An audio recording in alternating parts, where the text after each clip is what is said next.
theory has to have a priority. Capitalism and artificial intelligence are the same thing. The dimension of the future has disappeared.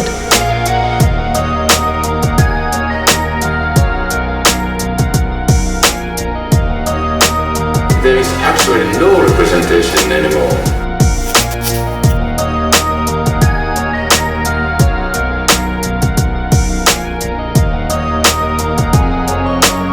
There is no final resolution to contradiction. Militant proletarian snake handling over abysses never gets much wilder than this.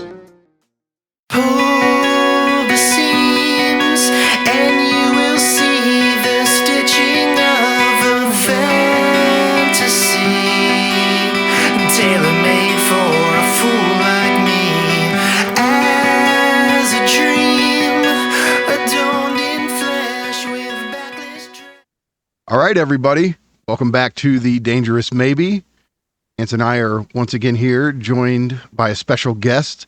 Tonight we are talking to Russ Sbriglia about his new album under his band Misconstruity. The new album is called Critique of Pure Desire. So for anybody who's into Lacan, that should catch your attention. You're like, okay, wait a second. What kind of album is this? And I've told Russ, I think that this album is very special because, you know, throughout the history of rock, there's always been this talk of concept albums. But I think with the release of Critique of Pure Desire, you, aka Misconstruity, give a whole new meaning to the term concept album. And it's a really cool opportunity for us to be able to come together and not only talk theory, which everybody would expect us to do, but also talk music and the relationship between music and theory. And I think with your album, which, here's spoiler alert, guys, Russ has taken all of the, you know, the theory that is so core to his thinking and channeled it into his music. And you know, Russ, you know, I've been following your work for a while, and what I love about what you pulled off with this new album is I feel like it is this synthesis, and I know some of us are reluctant to talk about synthesis, but in a good way. It's a synthesis of these three things that mean so much to you: music, literature, and theory. And it really coalesced perfectly here, in my opinion. So we're going to talk to Russ about his album. We're going to talk some other theory. And what's going on with you, Nance? Just chilling, man. So Rush 2112 broke my brain when I was a little boy and I found the cassette tape. It was my dad's, and he was like mad at me. He wouldn't let me listen to his tapes because I always messed them up. But yeah, that is probably the definition of concept album, I think, for many people. And listening to Critique of Pure Desire, I couldn't help but like keep drawing comparisons to bands like Rush.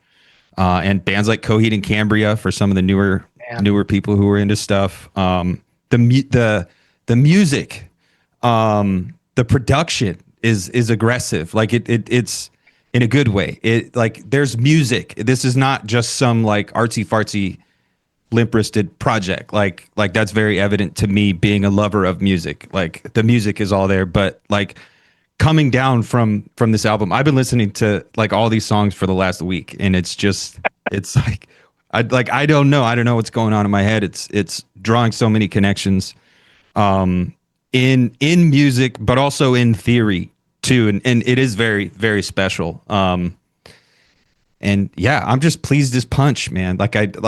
This is it's different than writing an essay or a book or giving a talk or hosting a symposium or whatever. Like it's creating something. It's creating an artifact that for people in general, for people to absorb and enjoy, but also learn from and be impacted from, both emotionally and intellectually. So yeah, I don't know if I could follow any of that. We should just end right now. All right, bye guys. Great talk. This was fun. Thank you. No, I appreciate you guys having me on to talk about it. And one of the things that'll be fun to talk about is like just to think about like the degree to which when you're creating something, you're conscious of what you're doing or what the aim of it is versus what might be going on. I mean, unconsciously or just, beneath the surface. Because it really is something when you hear other people describe a project that you've been so invested in and so close to.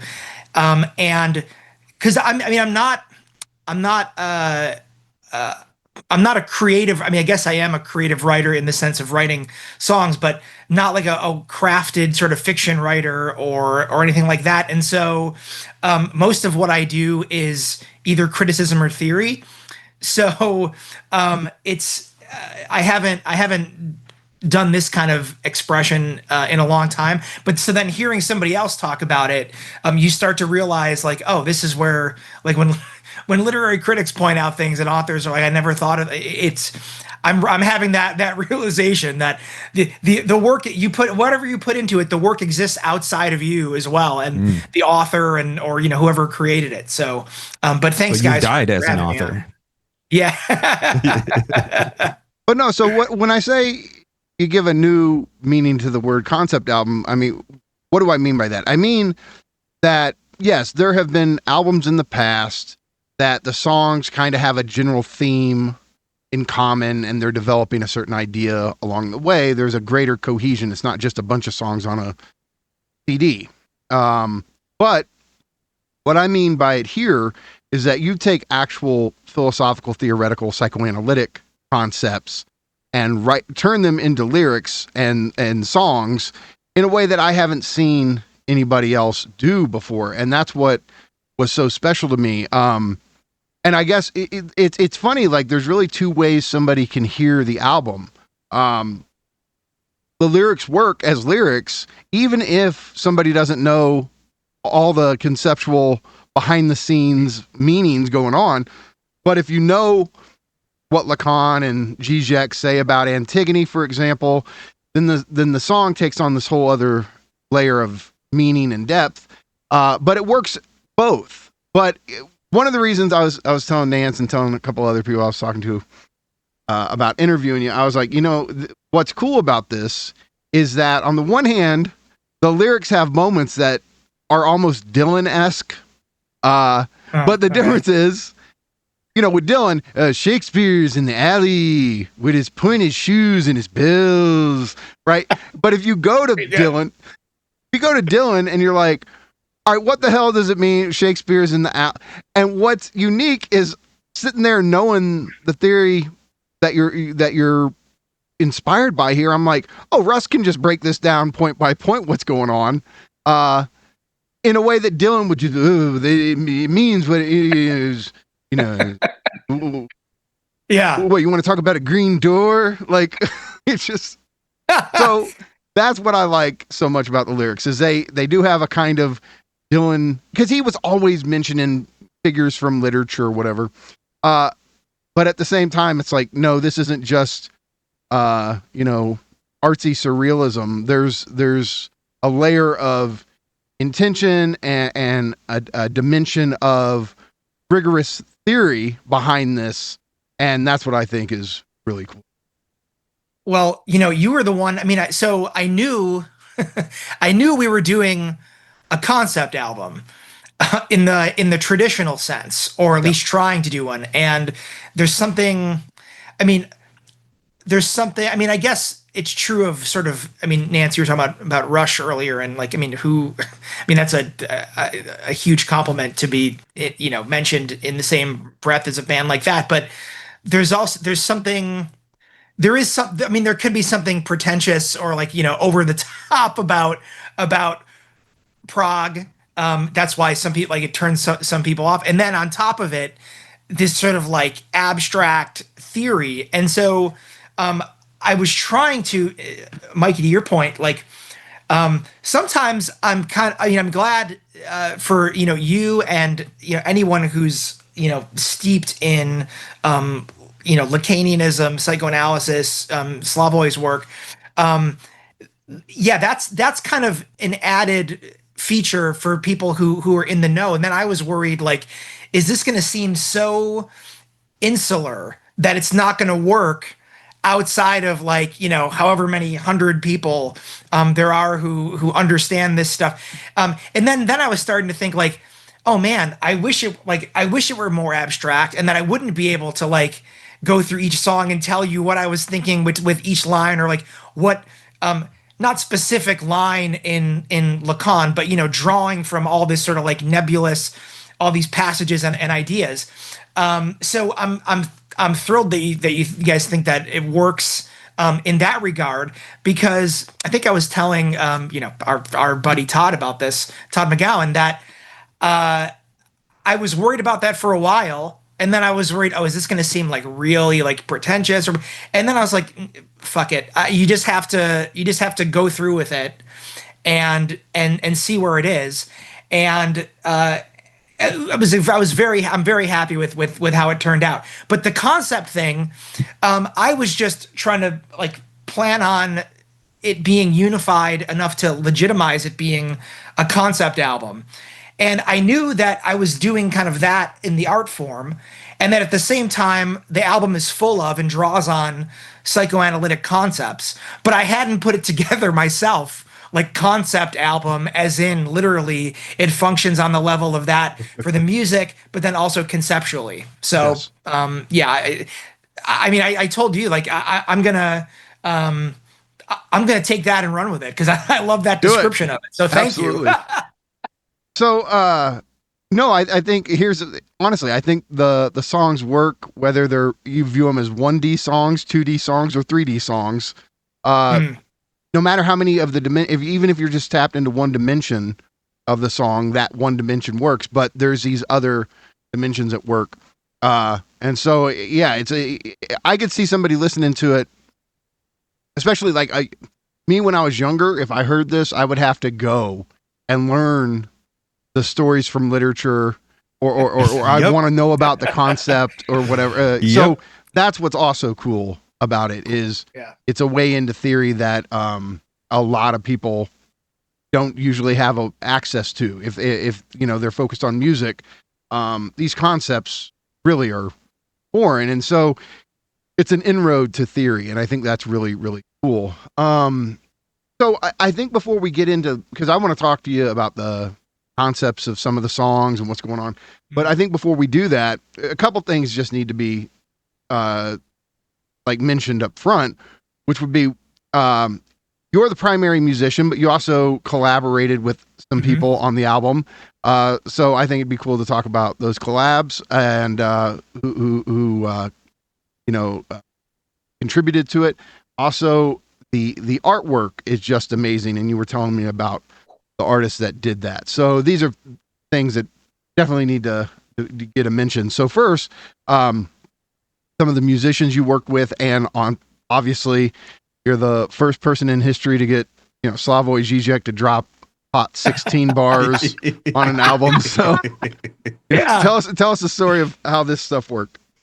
So Misconstruity, it has been around for, in some way, shape, or form, mostly inactive for the past like 25 years. When I started playing, my first instrument was drums, and I was in a bunch of like pop punk bands that were, like Green Day, Blink-182 ripoffs, and then I discovered like some post-hardcore, like early emo bands like Fugazi and Sunny Day Real Estate, and that totally changed what I want, my taste in music and the direction. Like, it just opened my mind. And so then I wanted to learn how to write songs, and so I picked up guitar, and now I've been playing for almost 30 years, but I think I told you, I'm like, I didn't know you were the Prince of Theory. Yeah, well, that's another. I should just retire after this between Rush, Prince, all this. I don't know if I can top it. But no, Prince, seriously, he'd go in the studio and he could play every damn instrument, and to find out you're playing so much of the music while doing the vocals and writing the lyrics, it's just crazy. Well, that's what happened. Was I started being kind of not unhappy, but wanting to do more stuff and to become a songwriter. I started writing songs myself while I was playing drums in these other bands, and I had heard I loved Nirvana, and I learned how to play.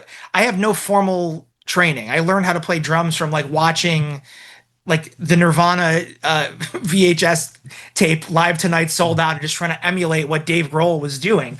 And then when Foo Fighters started, I was, of course, reading all the, everything about how Dave Grohl played everything on the record and how he used to do that, how he would record drums on a boombox with a cassette tape, and then he would put it in this mixer and then record guitar over it. So I started doing that. So that's actually how the band started. Was I had 5 songs and I went into his studio and I recorded them.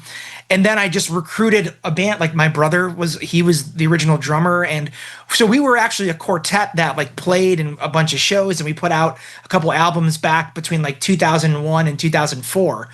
And then we went on hiatus. We did a record 10 years ago, but everyone is spread out. So I'm in New Jersey. My brother is back in Buffalo. He doesn't really play anymore. The other guy, one of the guys, is a firefighter in Buffalo. So now it's me and my buddy Rob Gock, who lives in San Francisco. So that's another thing. These songs were not repped. I mean, we repped them, but they did not happen the way a band normally plays. You get guys in a room, and usually somebody has a song that you then build. That's not how it happened. So we were just exchanging demos and stuff, and when it looked like it was going to happen, or okay, I really feel like we have something, we can actually make an album out of this. I just committed. I hadn't played drums seriously in over 10 years. So I kind of had to get back in shape and everything. And so I play most of the stuff. Rob co-wrote close to half the songs, and he plays guitar, some guitar on every song. He plays the Moog keyboard on a bunch of the songs. So it's by no means a solo project, but I am responsible for a lot of it, and so that's part of why it took so long. We did it over the course of really 3 years, if you consider I demoed the record and played all the stuff so many times that by the time we got into the studio, it was really, it took a while to do, but it was we knew the songs inside and out. When it comes to Slavoj, that was dropping bars. That was, yeah. So basically I had all the music was more or less recorded. And then when I was going and trying to do the lyrics and working on vocal melodies and everything, that's when I had the idea to see if Slavoj would do something on a song. And it was super easy. I really didn't have to twist his arm or anything. I was just listen, I have this song. He knew that I played music because I'd given him a copy of the last record, and I don't know if hopefully he didn't listen to it. But was it the one with the K-Voy on it? The one with the K-Voy graph on it. Yeah. That was from 2015. So I told him, I was hey, I have this song, and there's this part where I think your spoken word would be good. And I went through and pulled a bunch of quotes of his on Antigone and kind of sutured things together, and so I showed it to him. We cut some stuff so that it would fit. We ended up having to cut a line out of it anyway to get it to fit. But I just told him he did it actually right here, right where I'm sitting now, and he had it printed out. And literally the only direction I gave him was just read it like you're in the studio with Sophie and you're doing a pervert's guide voiceover to one of the scenes, and he did it in like 3 takes. And he didn't hear the music. Like, we did it pretty quickly. We did it in like 5 minutes. And then the next day, like, I did like a pretty like rough sort of, I just tossed it on top of what we had and showed it to him. And he was like, I didn't know this was what you were gonna do with this. He's a natural. So, and he was impressed. I mean, I don't think he would have said anything like I don't think he would have said anything if he didn't like it, but I knew that he was pretty pleased with it. So, and it worked out. It worked out perfectly. The direction that I gave to him was, I told you, the like, just read it as though it were a pervert's guide sort of overdub.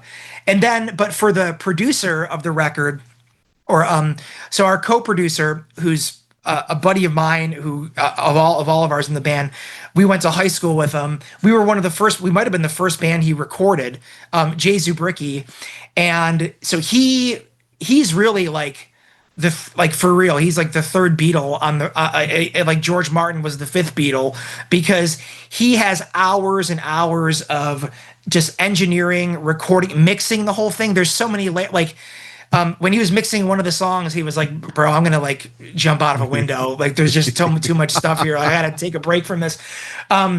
But he's worked with all kinds of bands. Like, he's worked on like Every Time I Die records. If you guys, so the band Taking Back Sunday, they have this cover of the Weezer song "My Name Is Jonas." He recorded that. So so when he was mixing it, the direction I gave him about Slavoy's part was, I want it to sound like Superman's Jor-El, like Brando talking to Superman in Superman 1, like that. It is forbidden, and it like echoes. So that's what he killed it. It sounds great. That's awesome. So yeah. So and then one of the old members of the band, Bill, plays some guitar on one of the songs. But the Slavoj collab was really fun to do and worked out. I mean, I'm glad it worked out, because I would have. I mean, if it didn't work, we would have had to scrap it. And but yeah, we couldn't be happier with how it turned out. And then, like, I mean, the amazing artwork. We got to talk about that. Oh yeah, the artwork. Okay, so a buddy of mine, who goes by the name Computer Blood, who's he's married to one of my best friends from grad school, and I was already familiar with his art. In fact, when I got married, one of the he and my friend Allie were at our wedding, and like their wedding gift was a story that she had written set to art that he had made. And I was following his stuff just on like Instagram and online, and with the direction the album was headed, and he did this collection called Skulls of Lucifer, where there's 666 skulls, and he did each one. He did it. Each one was 600. Wait, was it? I think it was 666 seconds or something. He gave him that's what he gave himself to do each one. Wow. And they're fucking incredible. Like, if you like search Computer Blood, the O's in Computer Blood, it's one word, and the O's are zeros. And search Skulls of Lucifer, and you'll see he's got all kinds of stuff. There's a skull in the he does a bunch of different artistic styles, and it's amazing. And I was like, this is exactly the vibe that will fit with this. And so he came up with he helped to legitimize the record, I think, in a lot of ways, because I was really happy with the music, and I was like, it needs something visually on par and he came through, man. And really did. Just the stuff that so this behind me is one of the illustrations that he did for the song Presentiment and Verification. And most of it is entirely digital, but it's a watercolor, and then he scanned it. This is the original print that he gave me, and I framed it. but he did this. He painted this when he's like, I haven't painted in a long time. I'm like, holy shit!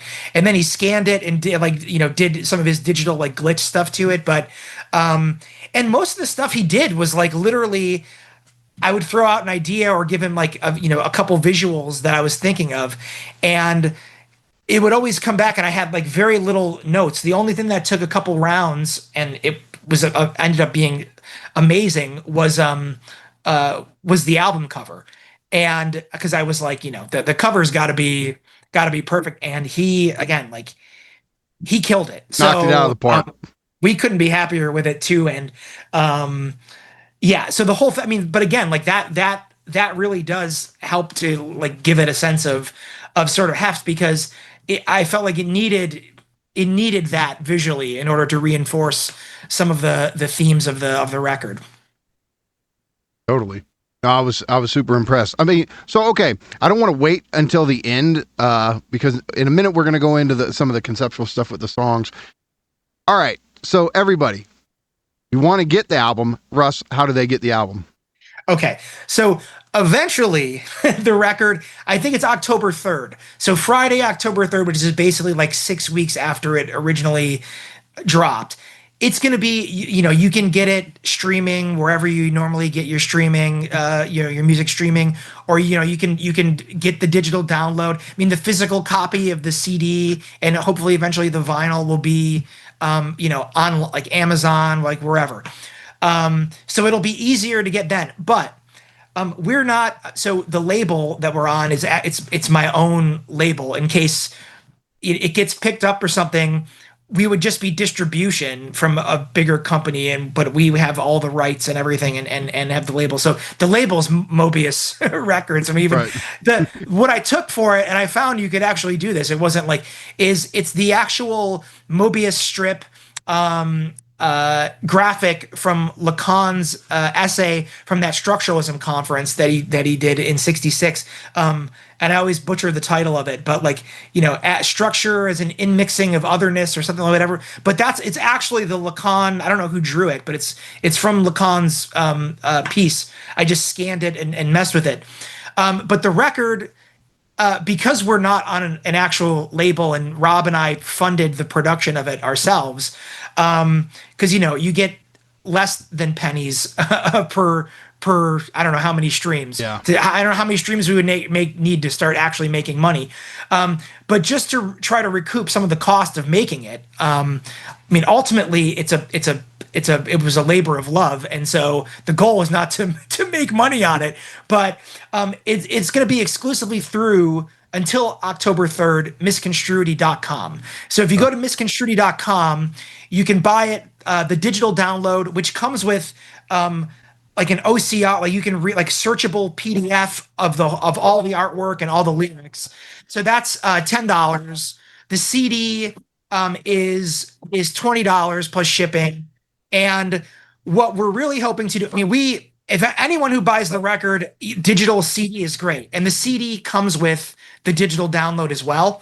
But we're also taking pre-orders for a vinyl, and because I mean we've put out albums before, but this is the first one. We'd love to do it on vinyl, and it'll be even better because it's going to have the 24-page booklet that you guys have seen the CD, to have it in like the full like 12 by 12 panel, like I don't know, the Beatles so like Magical Mystery Yeah. Tour or something. So you can pre-order the vinyl. We have to hit a certain amount of pre-sales in order to afford to press it, because it's expensive because of the artwork. It's not a double album. That would be even more pretentious, but it's too long for a single vinyl. So it has to be a double. So it's expensive. So we appreciate any and all sales of the album, I can assure you. But if folks, check it out, half the songs are on Spotify and other places and Amazon, and more than half the songs I think now are on YouTube. So if people dig it, they can go to misconstruity.com and you can order it. The CD, as soon as you buy the digital download, you just get the link to it immediately. When we get the CD orders, I'm packaging them and tossing them in the mail. So I'll toss them in the mail ASAP. And then if we'll know like a month or so from now, like what the numbers are looking like for the vinyl, and hopefully we can, if it looks like it's a go, hopefully that'll be ready, later in the year, sometime around either just before or after the holidays. So, Awesome. So yeah, that's how to get it for now. Fantastic. Might be a great Christmas present for the theory head in your life. Yes. Totally. No, and that's the thing, Nance. I'm sure you felt the same way. When I got my copy of it, I'm sitting there going, man, this really takes me back to when buying an album was not buying a bunch of songs on a disc. It was the packaging, it was the booklet, it was the whole thing. And so Bro, it really is so, yeah. So I'm it's saying, so disappointing, everybody, CDs now. It's like, a real album, so nothing. buy it like a real album. Get a physical copy. Well, thank you. No, it's so funny too, because it's funny. I'm not as big of a collector as I used to. I used to collect like everything, right? And I still buy the records of the bands, that I love. And I do buy vinyl, but I still listen primarily on like CD. Like I'll get a CD, I'll rip it, and there's nothing. I know that the vinyl package is getting more attention these days. Because, man, when you buy a CD from a band, there are some exceptions. But, man, the CD is such an afterthought by the label, by everyone, that you buy a CD and you get, like, literally the disc and the flimsiest, like, bare bones packaging. And we're like, no, we're going to treat this like this is 1994.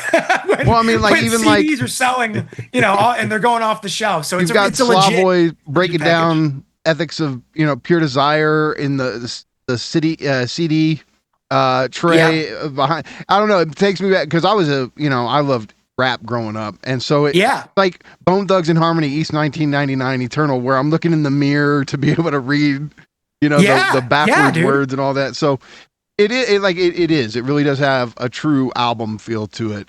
So that's something that another thing.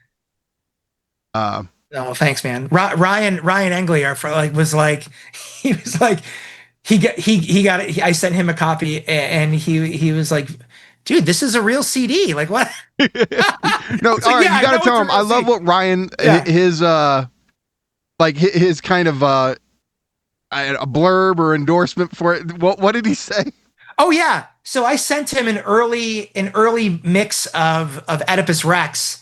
It might have even just been like that, like the freak out section that comes like 5 minutes into the song, like the acid rock section. And he just texted me back. He said, dude, this sounds like King Crimson was throwing an Eyes Wide Shut party. And I was like, all right. We maybe for the vinyl, we didn't end up planning it in time to get like the hype sticker to put on the CD, but if we do it for the vinyl, I was like, it's not actually, we took it and put it on the website. At the bottom of misconstruity.com, if you scroll all the way down, you have Ryan's quote, and it says Ryan Engley, why theory? But no, I was just like, any of these bands, like Nance, you mentioned Rush, King Crimson, like it's to me, it's ridiculous to be. I mean, I am happy and proud of the album, but I still am, blown away to be mentioned in the same breath as any of these bands. So yeah. So I mean, what are you thinking, Nance? Got questions or anything you want to? I don't know. I wonder. So I am a bit fascinated just by the form itself. I guess the music, like listening to it, and I talking to Mikey and talking to my buddy Adam about it. I can't place it. Like I want to go post-hardcore. I can hear the post-hardcore, but it's not post-hardcore. It's very much, I think, very much prog. Yeah. But also alt prog. Like I don't know. Like there's something about the form that I think it's fresh and good. Like it doesn't just sound like another. I can't immediately say, oh, it sounds exactly like these guys. It sounds exactly like these guys. And I think that's interesting. Because like Adam made a comparison to Ghost, and I was like, oh, I can see why you would say that, but I didn't go there. I did go to like Coheed and Cambria. Remembering Never and Dillinger and like bands I've heard that are Coheed and Cambria before. I mean, I've heard that. That's which is another one I'm flattered by. But I think, first of all, like I'm really glad that you said that because I think it kind of reflects in some way like the eclecticism of our tastes. So I started out my uncle when I was so I'm an 80s kid. So when I was growing up, like my uncle, who's the one who got me into music, my uncle Tony, this was when I was like 4 years old, and it was I mentioned them. I can't remember if I had mentioned this before we started, but my favorite group, and then come to find out like later they were kind of a manufactured group, was the Monkees, because the TV show was on MTV and then Nickelodeon when I was a kid, and my uncle had all the records, so he used to take. He had all the vinyl, so he took like this boombox recorder and put it in front of the speaker and would make me mix tapes of Monkey songs, and he did the same thing with the Beatles and the Rolling Stones. So I was like, even though I was like 5 years old in the 80s, I grew up on all this 60s rock and pop, and then when I started playing, I had a friend of mine had a drum kit in his basement, and I had like this little like fake, like Toys R Us drum set when I was a kid, and I had a fake guitar, but I never knew how to play. So I kind of became obsessed with it, and would go over to his house and play, and he would show me some stuff. And then I finally convinced my mom to get me a drum set, much to my neighbor's chagrin. But then I was into Nirvana, and we were like in a Nirvana cover band and like grunge and everything. That's when I was like, and then years later when I was in college was when I started getting into like classic rock, like Zeppelin and Floyd. But I already had some of the signposts because of the 60s stuff that they came out of anyway. So, and then the funniest thing to me, well, not funny, but is that I'm not at all anti metal. But I really don't listen to very much metal. And so it's funny that like, I do think that like, I see why people classify it as, the first thing I hear from people aside from prog is metal, and they name all these metal bands. I'm like, I haven't heard of them, but I'll check them out. And everyone I've checked out is great. But the band, like I sort of came to prog backwards too, because the biggest influence, and this is where kind of some of the alt stuff comes from, is the band, the Mars Volta. Mm-hmm. Like I loved that band because they were in this band. The main members were in this band at the drive-in. And they were poised to become like the next Nirvana and break out. And they broke up just as they were poised to blow up to do this like Latin prog band. So, and then I went back and like, I knew who Rush was, but that's when I like went back and was like, oh, Rush, like Neil Peart and Geddy Lee's bass playing.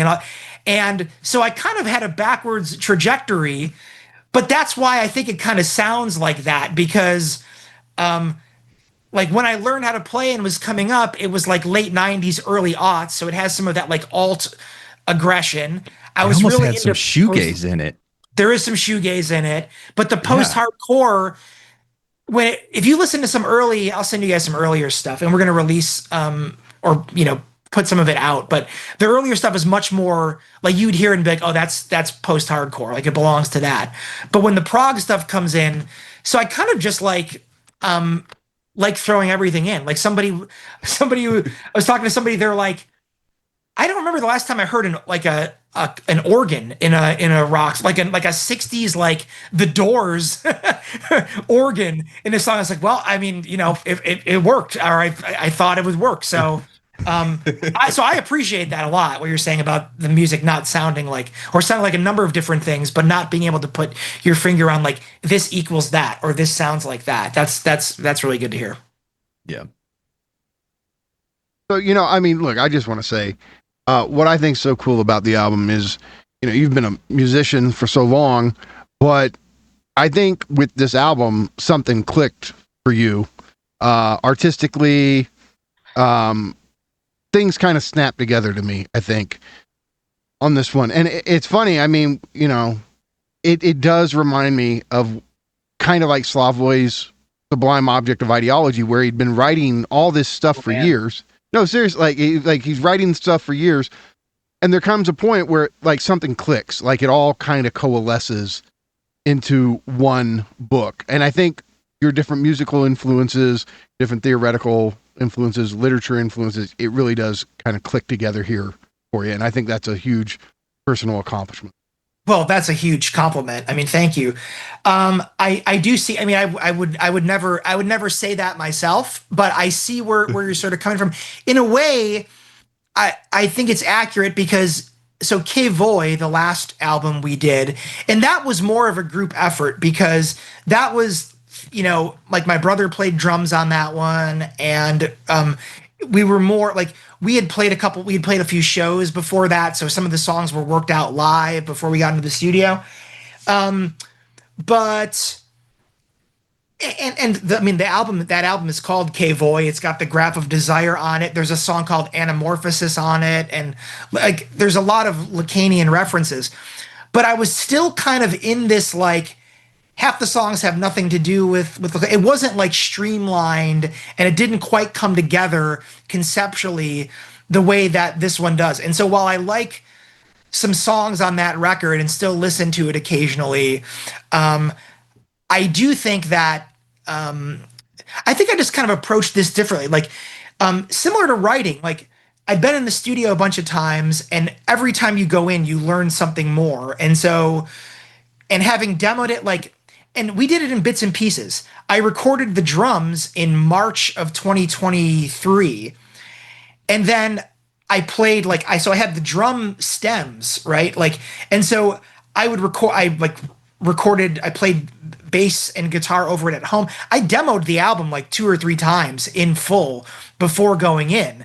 And so that was also part of it, was I paid more attention to production and was more careful and sort of meticulous about the lyrics and the vocals. And so I do think that this is the thing, like as a musician, that I'm proudest of. And I don't know if and when we'll do another one. We just want to see, how people receive this one.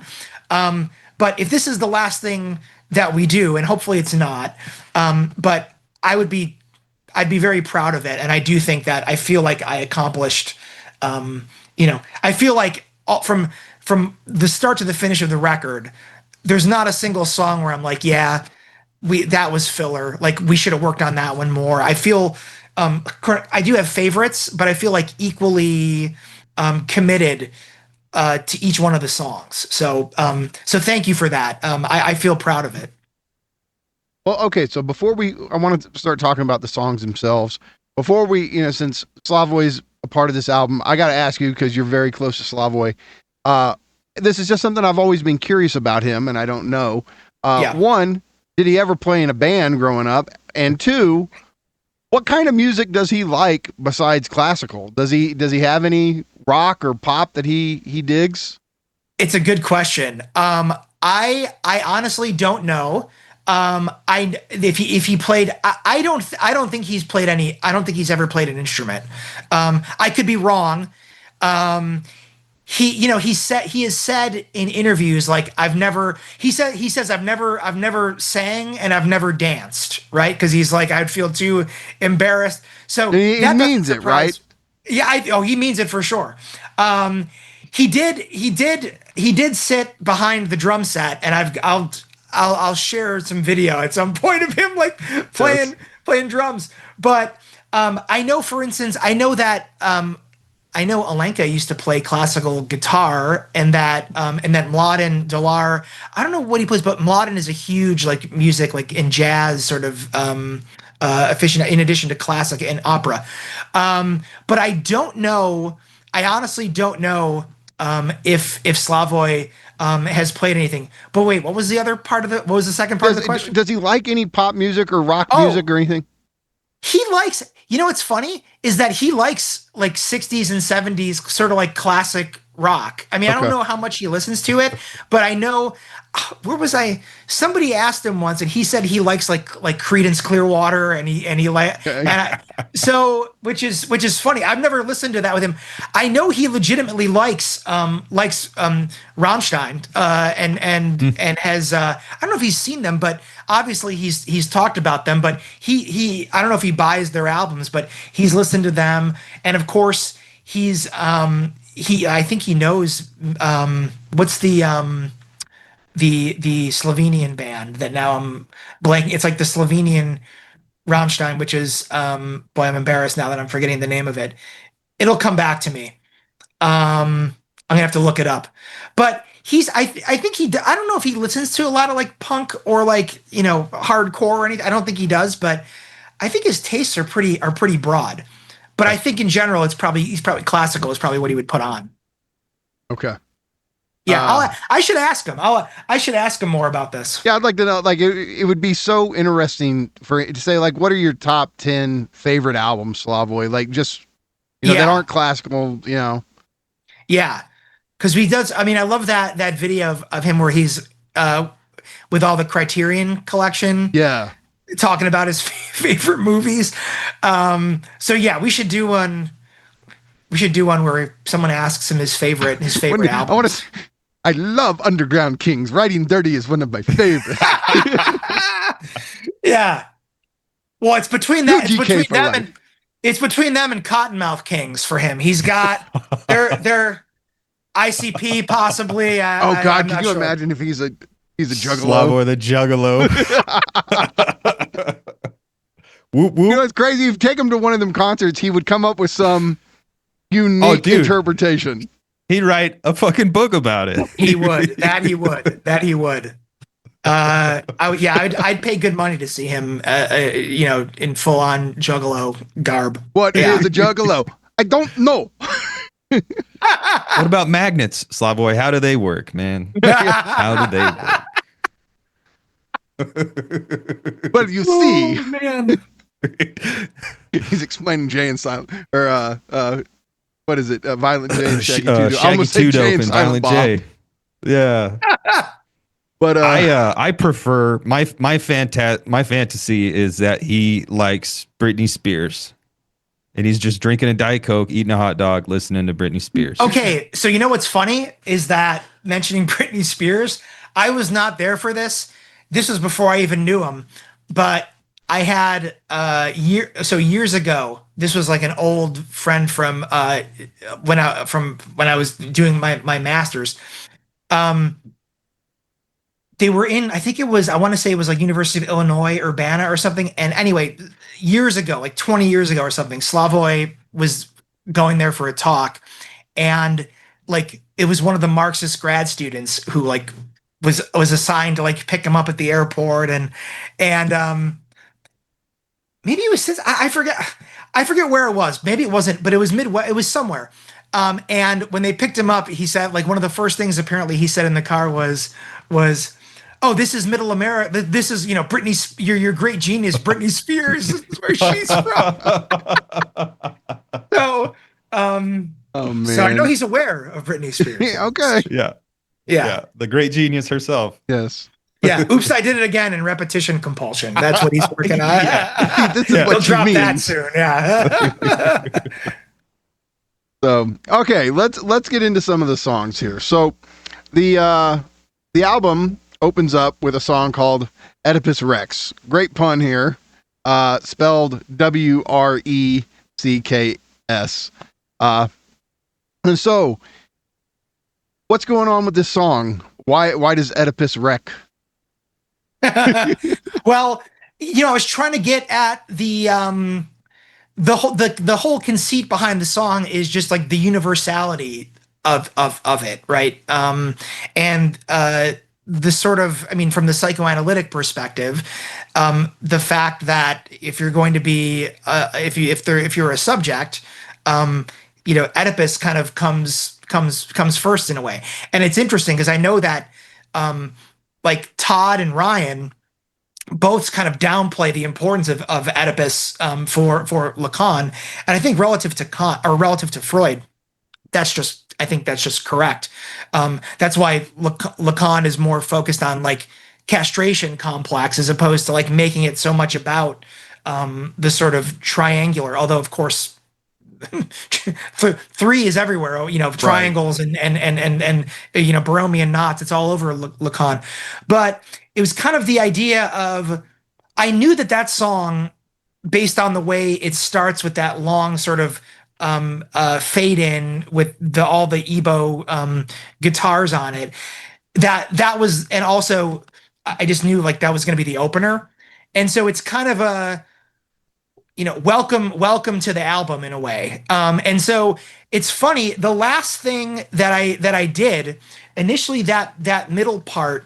So if you, this is one of the songs that's on YouTube. So people who are like considering checking it out or on the fence, they can check that song out on YouTube, Oedipus Rex. But the middle part where there's, it's like a verse, chorus, and then there's this sort of interstitial. And there's a part where I say, come my children, come drink the blood from Oedipus's eyes, in the voice of Oedipus. And that wasn't there originally. That's the last thing I came up with for that song. Cause I was like, man, it needs something. There's like because if that wasn't there, there's like 3 minutes with no vocals. And I was like, it needs something. And I was like, okay, this is in line with the theme of it, kind of like, almost like the listener is being initiated into something. I don't know if you guys know the Nathaniel Hawthorne's short story, Young Goodman Brown, but it's about, it's set in like colonial America during the Puritan times, and Goodman Brown, young Goodman Brown, who is the eponymous sort of hero of it, he has this young wife, Faith, and he's going off into the forest for something he can't tell her, but they've just been married. He says, once I do this and go on this sort of like journey, everything will be, we can live happily ever after, more or less. And so he goes into the forest, and it's very psychoanalytic, because what ends up happening is he confronts a sort of like demonly or demonic sort of avatar of himself. And at the end of it, it turns out that he thinks that he's in this, devout Puritan community. And at the end of it, he's being really like taken along by the devil, or an avatar of the devil. And the penultimate scene of the story is that it's literally like a black mass. It's like a black Sabbath where, and the priest is there saying, it's very Calvinist, like, this is your lot, like, welcome to original sin. And so I kind of had that idea, like, to let the reader know, or the listener know what they're in store for. And so part of it, that was like the sort of overarching rationale of it. But then when it came to the verses, there was also something about the music itself that, because I think of the prog element, that lent itself to sort of epic. And that's why, I started with, his confrontation with, the Sphinx. And it's funny, I should remember the line now, but what's the line that Slavoj repeats this a lot from Oedipus at Colonist, like, better not to have been born than to, so when I say, had it been better to eat and beat and then to be crowned the ruler of thieves, was kind of like, oh, now, this is not necessary. It's not a pleasant thing, or it doesn't end up being great that he, solved the riddle. So I was just trying to get at, again, like the sort of universality, like almost like welcome to the listener. Come like grab a raft, or, what metaphorically, come take a drink from the cup and now you'll be initiated. And that's why we go on to Antigone, and the way I ordered it, the way we ordered the album, we kind of tried to keep a bunch of through lines going, so that it felt like a concept album. But that's where I knew all along, even before I had the lyrics, that it was actually Antigone. The Antigone song came first, and then I was like, well, they might as well be a pair, because I knew Antigone was also going to come right after the first one. I was like, so let's make the first one Oedipus.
Okay, so the second one, like you say, it's about Antigone, but the song is called "Let Them Rot," Antigone between the two deaths. And while there's concepts from theory and from philosophy, psychoanalysis operating in all the songs, I think this one's especially concentrated with concepts. So you have the concept of the ethics of desire or pure desire. You have death drive. You have this space between two deaths. You have the act or the ethical act. And so I think this one in particular is a great way to let somebody know, like, here's what the lyrics from from the literature perspective are about, but here's how these different psychoanalytic concepts in particular come into play in this song. Yeah, no, that's, I mean, I think you set it up pretty well there, because I also didn't want it to just be a retell, any of the songs to just be like a straightforward, I mean, if it's a retelling, it's inevitably not going to be a straightforward retelling. There'll be some sort of diversions or some differences. But I didn't want it to be, I guess what I would say is that I didn't want it to be sort of just straightforward narrative. It kind of works in that way, because if you've read the play, I'm referencing certain lines. I mean, right, the title of it, "Let Them Rot," is from when Antigone says, iconically, just before she goes into the tomb, when she enters the realm of between the two deaths, her symbolic death, and then eventually when she takes her own life, her actual biological death. But that's when she famously says, to Creon and all the onlookers, if it were my husband, if it were a child, like, those are replaceable. But because it's not just her brother, but her brother born of this exceptional incestuous relation, he's irreplaceable. And so that's where the narrative element of it meets the theory, right? Because the whole point that building off of Lacan that Slavoj makes about Antigone is that she is the representative of the ethics of psychoanalysis. She does not give ground or seed on her desire. And so I guess the songs do have, some of them at least, have kind of a philosophical or theoretical argument, right? Because when I say, like, as Antigone, and that's another thing I was sort of I might have done it on one or two songs before, but I've never stepped away from, like, first person so much. I mean, I'm speaking in the first person in most of this. I think every song except for one or two is told in the third person, but it's from a character from the film or the work of literature. But the chorus of that song, right? There is but one for whom I dare to defy avuncular decrees of death. And there's a law all of its own. Like, that I must bear. That's the idea that Slavoj has talked about, and it's one of his most. It's had a great influence on my own work. His reading of ethics and particularly Kantian ethics, right? The idea that the moral law, that's where subjectivity comes from that the act, because you don't know whether your act is going to be moral or immoral or diabolical evil, right? Slavoj and Alenka Zupančič have this great interpretation of the highest good intersecting for Lacan and unacknowledgedly in Kant, diabolical evil. And so, right, the idea that it's not so much the law of the way that play is typically presented, right? Creon is the law of the state, and Antigone represents the law of the gods that's being flouted. That's there, of course. But what I was most interested in was the idea of, and this is what Kant means when he says that a subject is autonomous, Antigone giving the law to herself, right? And not compromising on it and following it to the end, even if it means her death.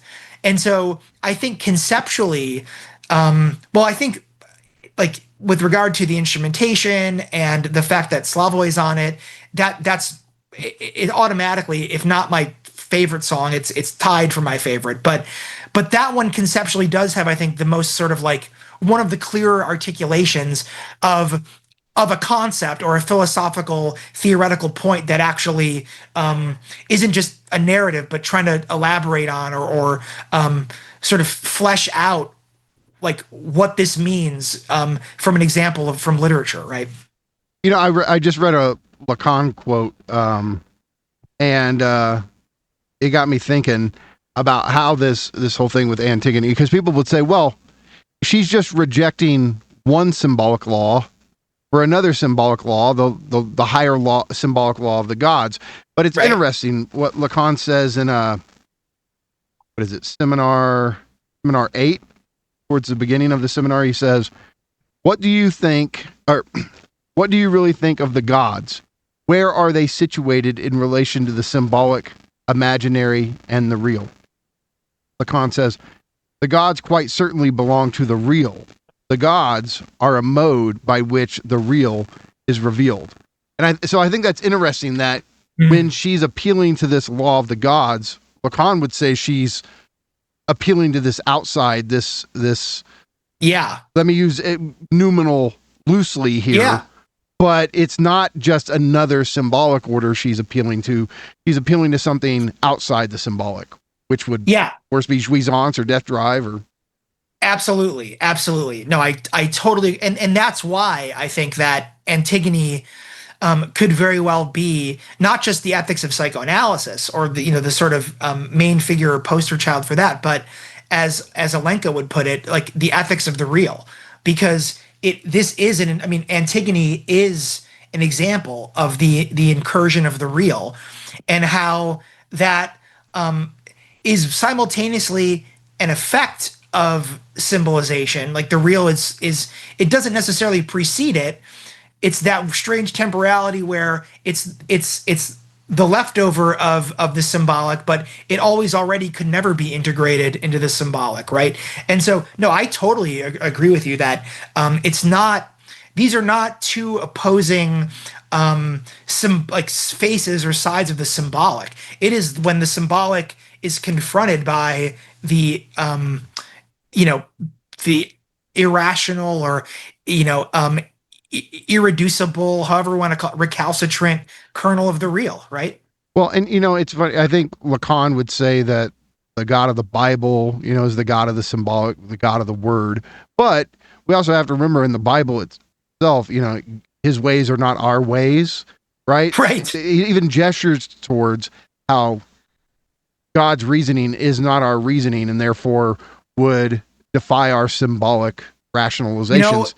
So it's so funny that you mentioned that, because I teach at Seton Hall University, which is a Catholic university. I don't practice. I was raised Catholic, but I don't practice. But one of the courses that I teach, and partially because the second half of it is like the course has a reader to it. Most of the syllabus is already actually designed. I have a little bit of freedom, but all second year students take this, but they read part of Nietzsche's On the Genealogy of Morals. They read like half of the Communist Manifesto. I give them a few like short chapters from Future of an Illusion. But it's so funny that you mentioned that, like the sort of incommensurability between, God's reasoning or God's law, because I'm literally teaching tomorrow. I was prepping for it earlier today.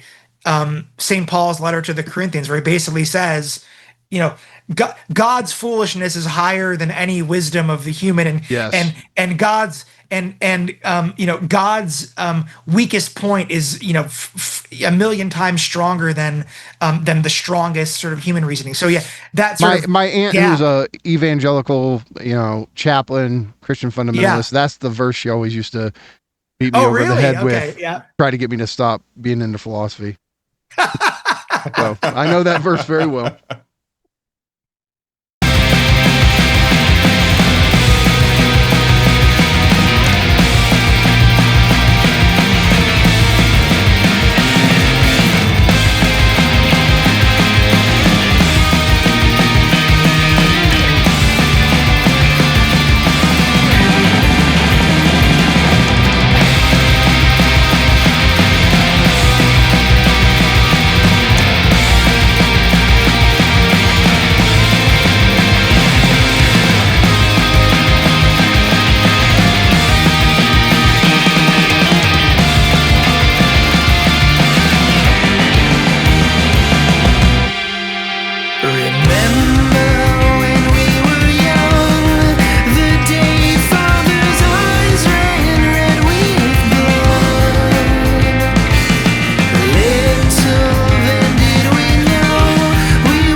So okay. Let's talk about the third song on the album. To be honest, I think this is my personal favorite. I really love this song. Man, everyone loves. I love it too. But this is your okay. This is. It's funny. It's too, the one that I spontaneously want to listen to over and over again. That's the next one we're going to put out. So the whole thing, basically, what we're going to do between now and October 3rd, when it comes out, and it'll be Spotify, whatever, Amazon, Apple, is like every Friday from now until the end, we're going to put one more song on YouTube. Oh, cool. So this Friday, we're going to actually drop the third song, which is titled "To Whet Thy Almost Splendid Purpose." But you're like the third or fourth person who's told me that. Wasn't this Todd's favorite too? It was Todd's favorite. Yeah, it was Todd's favorite. Yep. So okay, what is this? Because somebody might, if they don't have the literature reference and understand the title, what's going on with this one? Well, let me ask you first, and then maybe I can sort of unpack it or address it that way. Just because I'm curious, what is it like? What is it about the song that you like? Why is that why that one your favorite? I think to me, it's because I'm a sucker for a catchy song. I think it's maybe the catchiest of them all. I keep having it in my head. But just the balance between the music, the lyrics, the catchiness, it just, that's what I guess. Repetitiously on it. So that one, so this one, the title of it, "To Whet Thy Almost Splendid Purpose," well, the song is about it's about Hamlet, right? And it's written, and that is a line delivered by the ghost of Hamlet's father, right? Who he's the ghost in a way is what sets the entirety of the play in motion, because hopefully most people who are listening or watching have some sort of, have either seen a version of it or have read it. But right, the play begins shortly after Hamlet's father has died, and his should we mother, do spoiler alerts for Hamlet? Should we do? I know. You know what's really funny? Somebody wrote me saying like spoiler alert about one of the films that one of the songs is about, and the film is from 1962, and I was like, listen, I feel like enough time has passed. Yeah.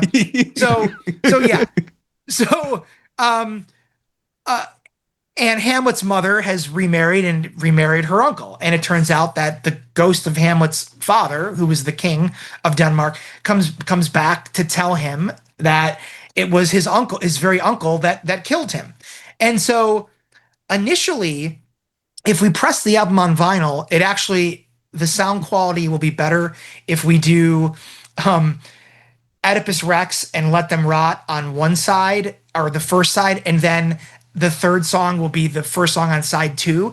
But initially, I thought of the first 3, even though kind of a triptych, right? Very different. Yeah, I thought of it as a triptych because you have Oedipus, you have Antigone, and then you have what Freud Freud argued essentially, right? That Hamlet is the modern day staging of Oedipus, and so there was a very clear connection between those sort of first 3, but I was like, what can I do to make this, because for a lot of these texts or films, like, what new can you say about Vertigo, or what new can you say about Oedipus or Antigone? Like, right, like there's hundreds, if not thousands of articles and books written about these, and so I was like, okay, what would really be interesting is, and I kind of got the idea, you get this in the second verse of the song, but I kind of leaned into Lacan and Slavoy's focus on like, why can't Hamlet fulfill what his father wants him to and kill Claudius? And so I kind of thought, well, it'd be interesting if instead of everything is being from Hamlet's perspective, if we actually view it from the perspective of the father. Like, what the fuck is taking so long? Like, why can't you? I've told you, you've done your whole play within a play in order to try to catch the conscience of a king and make sure that, Claudius does sort of, tip his hand or reveal that he, give himself away that he is guilty of it. And so that's where I got the idea of, well, let's make it about the ghost haunting Hamlet. Like, why the delay? Is it because, and this is more Freudian than Lacan, right? Freud's reading of Hamlet in Interpretation of Dreams is that the reason why Hamlet can't go through with it, or why he takes so long to go through with it, is because Claudius, Claudius has already realized his repressed Oedipal desire, right? He killed the father and slept with his mother. That's why, the chorus part of it is, are you ashamed? He realized your wish. And I purposely used wish, right? Because Freud never doesn't say desire. For Freud, it's wish, and it's wish fulfillment, right? And so, and I also I'm also happy with the bridge, where Hamlet's father asks, shall I lend you my ear? Because of course in the play, the way he's killed, he's asleep in the garden, and Claudius pours poison into his ear, right? So that's one of the things where it's another song where if you know Hamlet, it works on that level, but it's also very clearly a psychoanalytic reading. It's by no means just like, here's what happens in Hamlet, right? It's kind of a spin on it. So, and the ending of that song, the sort of coda, because the lyrics and the vocals proper end with the third chorus, which is like 5 minutes into it, but it's a 7-minute song. But that ending, when the drums and everything come back in, is one of my favorite. It's one of our favorite parts of the album, Rob and I, and one of the things we're most proud of. So I'm glad that people are liking that song so much.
Okay, so here's the thing. When I was listening to the album, I kind of focused on the first 3 tracks. Yeah. I kind of camped out there. Nance camped out on the last 3. So Nance, why don't you kind of walk us through? Yeah. Yeah, I feel like for me the opening three I think form a triptych. I think maybe the closing three songs form a kind of triptych. In a way. I think Citadel, and Mikey and I were talking. He was like, "Yeah, the Hamlet song's great," and I was like, "Oh, the Roy Batty song is great too." But I also wasn't 100% sure if it was just Roy Batty or if it was something that I'm kind of injecting into it. Mikey and I have been preoccupied with consciousness, intelligence, humanness, subjectivity, and all this stuff here, like at the dawning of what seems to be a new age. And the like, what is my incept date? And like the inversion, like we're inverting the form of the human and kind of pasting it over like just machinic algorithmic production or reproduction. But that still leaves an open space for the subject, right? And so now where is the subject located? And I think that's why Citadel for me was just like, dude. Oh man, I'm so glad that you mentioned that one, because I don't think anyone has like really emphasized that one, but that's one of my favorites.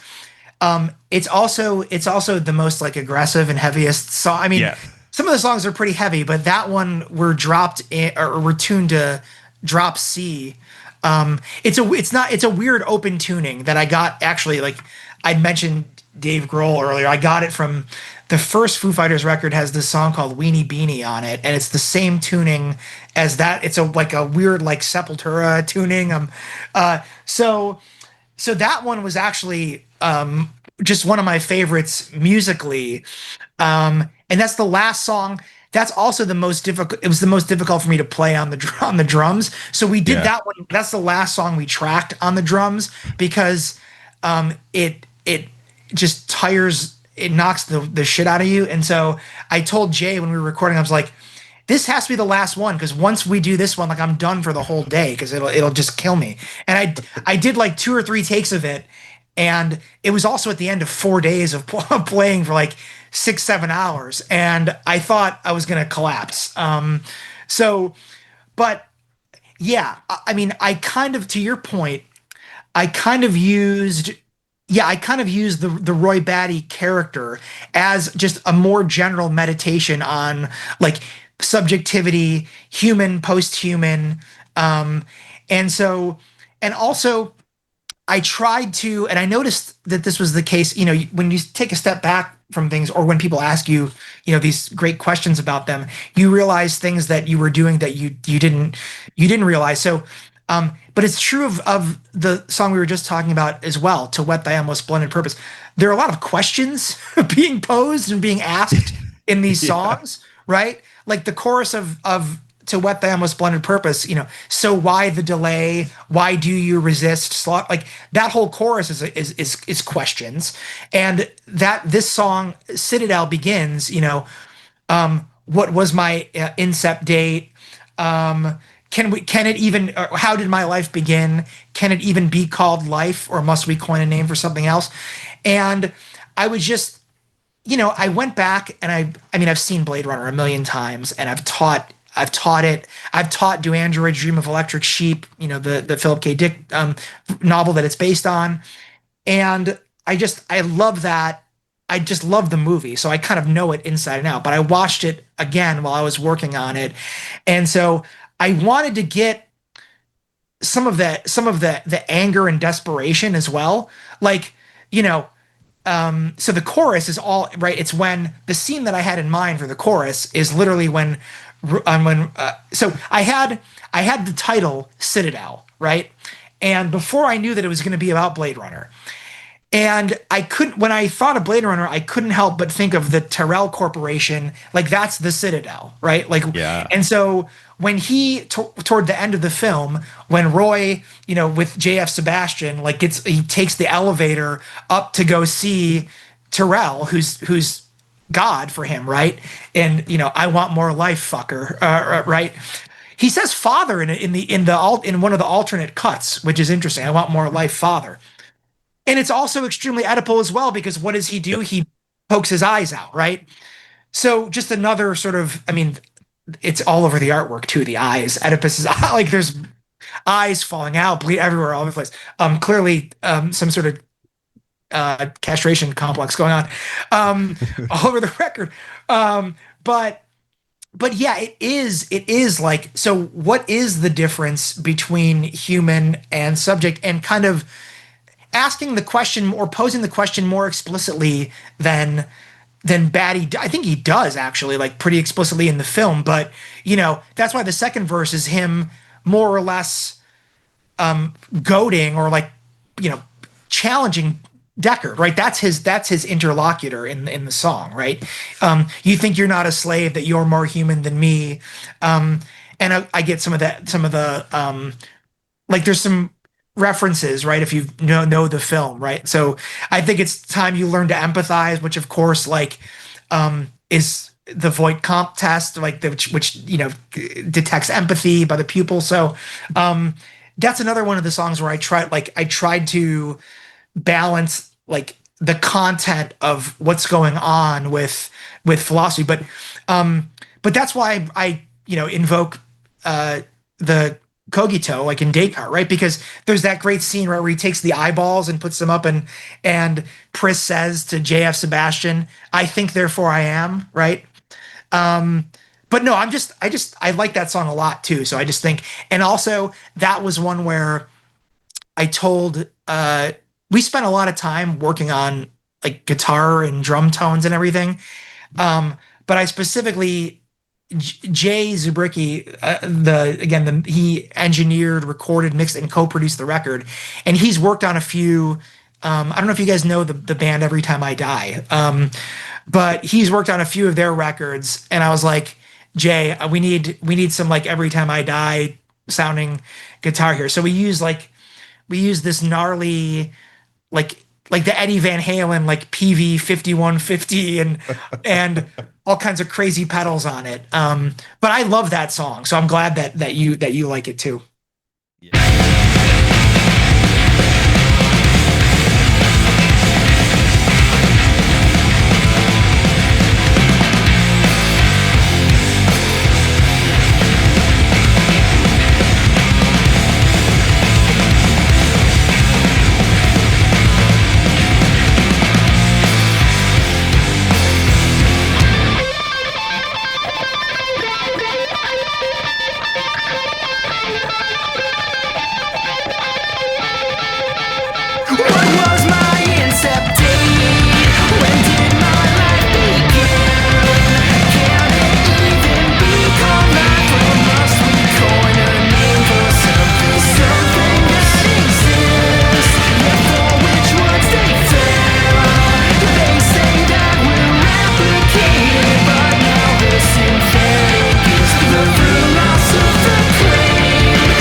And then Melancholy. I before we started going, I was telling Mikey like the theories there, but I was emotionally affected in a way that was surprising. This is my second favorite song on the album. Okay, it's my favorite song on the album. So yeah, I think it might be mine. Although I have the next song I have, I love the film that you reference in the closing song, but Melancholy, like, yeah, it's deeply emotionally affecting. But I also, like, I was imagining myself if I could only have someone go back in time 15 years ago and explain to me maybe why I'm doing so many self-defeating, self-destructive things, could I have avoided some of the, damage and destruction? I don't know. This one was really affecting. It really was. And taking like the evil demon but also taking Death Drive and trying to like paint a sympathetic picture of what it is to be a human in the first place. Yeah. Well, this is the one, by the way, that Jay was like, I got to step away from it for a while because mixing it, I don't want to spoil it too much, but this is one of the ones that we released as a single so we released 4 of the songs as like pre-release singles because it was such a long, right? So I'll say a little bit about the production process and then I'll talk specifically about the song. So part of the reason why it took so long for the record to be finished was because we were doing everything piecemeal. Like I did the drums, and then I actually was on sabbatical from the university. It was toward the end of it when I did the drums, and then after that it was like, okay, so now I have to fit in everything when I'm on like break over the summer or over Christmas or spring break. So it took a year. It took over a year, like principal sort of recording. So the drums were started in March of 2023, and I finished the vocals were the last thing. The vocals and some last minute guitar and percussion overdubs in August of 2024. And then it took, it's just the timetable of it. It took Jay a while because when a band works on a record of, and this is not me trying to get a big head or like blow up but the amount of work that was involved was the amount of work that goes into like a full like major label sort of release. But if you go to like the liner notes or the credits for one of those records, you will see how many people worked on it. There are usually 2 or 3 studio engineers. There's the person who mixes it. There's the person who masters it. And sometimes songs are mixed by different people or like the singles are mixed by somebody else. And we did have somebody else master it, this great guy who's worked with all kinds of big bands, but his name is Jesse Cannon, and he's over down the street from me basically in Brooklyn, and he did an incredible mastering job. But Jay was basically a one-man band or one-man crew for the rest of it. We had one session where he had a helper engineer, but he engineered the entire thing. He recorded it. He spent, I can't tell you how many hours mixing everything. And so and he's got other projects and bands that are touring and that have actual deadlines so that's why we were releasing things sort of like every, whenever he was able to mix something, let's put it out. And Melancholy was one of the ones that I knew that that was a big production because during the middle section there's a callback to one of the earlier songs, but to the content of it. So you described it perfectly. Like I took the idea from Edgar Allan Poe's Imp of the Perverse, which is a story of his, but it's also a concept that runs through a couple other of his stories. Like another of his famous stories, The Black Cat, he talks about the imp of the perverse and perverseness. And he says that he defines it as doing wrong for wrong's sake only. And Slavoj has actually written about this and I've built upon his. It's a very brief reading of his, so I've tried to tease it out and built upon it in articles. That basically Imp of the Perverse is a version of diabolical evil because it is a non-pathological act in the Kantian sense of pathological because it leads to your undoing, right? Like you were saying, like why do I keep doing these or repeating these behaviors that lead to my own undoing? And that's part of drive of death drive, right? And so I made the connection with Imp of the Perverse and Death Drive, with which others have written about Poe and Imp of the Perverse and Death Drive. But he also speaks of the Imp of the Perverse in the tale Imp of the Perverse as basically, I think it's a nod to Descartes and his notion of the evil genius. And so I kind of just took that and ran with it. And similarly to it, Blade Runner is not really about the Blade Runner song Citadel is not really about death drive. It is about like the desire of subjectivity. But in a way, Melancholy is also a meditation on subjectivity. And while I'm talking about it now, it's also a series of questions, right? I know, Mikey, you I knew you liked the song because I saw you post some of the lyrics, but it's again questions. Have you not an inclination to undermine your very health, doing wrong for wrong's sake only, just to sabotage yourself? Those are very sort of like Cartesian and Lacanian questions. But if you go back and read The Imp of the Perverse and the Black Cat, they're just paraphrases of basically what Poe himself says, because he defines perverseness as this inclination to do wrong for wrong's sake, to do the wrong precisely because we know that we're jeopardizing, he says, our very soul in the act of doing it, right? So at one point in the story, The Black Cat, when he talks about perverseness, he has this cat named, the narrator has a cat named Pluto who he loves more than anything. And but because of, he's an alcoholic, like he cuts its eye out, and he hangs the cat and kills it. And he says, I hanged the cat with the tears streaming down my face because I loved the cat, and because I knew that in so doing that act, I was jeopardizing my very soul and condemning it to like eternal hell. And so that's like, you know, knowing very well and doing it anyway. And so I tried to broaden that out a bit to like just the self-sabotaging behavior of that drive can lead to, right?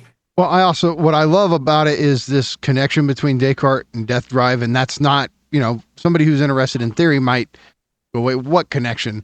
But if you read Descartes' meditations on first philosophy, first two meditations in particular, what you actually have is Descartes using philosophy, especially skepticism, as a means of death drive. Because theoretically, what he goes, he's constantly killing himself via skepticism to arrive at pure negativity of the negative subject. Now, others have said this, but I think he goes wrong in meditation 3, 4, 5. You know, I think the core of the book is he arrives at this great truth at the end of meditation 2. You know, via the death drive that gets him to negative subjectivity.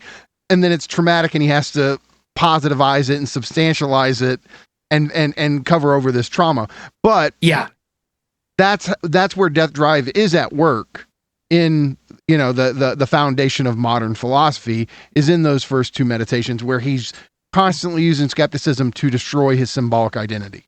Yep. That's great. And you know, I did a lot. I used to, I haven't written about it in a long time, and I have good reason to actually, because I found out that the last seminar that he taught at Harvard, I'm talking about the philosopher Stanley Cavell, the last who has written a lot about philosophical skepticism, but he's also written a lot about psychoanalysis. The last seminar he gave at Harvard was a grad seminar on Lacan. I think they did seminars 7 and 11 for like the whole semester. But and that's another thread that goes to Citadel, and Descartes is in there as well. So skepticism, boy, this is giving me a lot to think about, because I didn't realize that. I wasn't thinking at the time that this was a unique point or a unique connection. But hearing you talk about it, and Todd also mentioned something to me about, you know, the connection between Descartes and death drive being really interesting. But I think like death drive and skepticism is really interesting to think about from the perspective, right? Because Kant, right, doesn't, if you're going back to like 18th century skepticism that came out of empiricism, right? You have Locke, and then you have Bishop Berkeley, who will claim, to be is to be perceived. So that if I turn my back on you, like neither of you guys, right? What keeps it? So if an object or person is not being perceived for Berkeley, what guarantees its existence? Well, similarly, he has a similar answer to Descartes. It's God. God is always seeing, right? And then Hume will extrapolate that to say that we cannot say that we exist. It basically comes down to sort of like affect or some sort of fellow feeling or sympathy, right? But Kant doesn't really answer. Kant doesn't answer the question of skepticism. I mean, he does, but he says it's very unsatisfactory for a lot of philosophers, right? Like, we do have knowledge, but we have knowledge just of the phenomenal. And so the very thing that we wanted to know, like absolute, this isn't exactly what Hegel means by it, right? But absolute knowledge, or let's say knowledge of the noumenal, of the thing in itself, we can't have. So it's kind of a bargain that Kant sort of, like, it's a half measure, sort of like, yes, we can say we exist and that we know, but we have no access to existence as such on the ideal plane, right? Or in the ideal realm.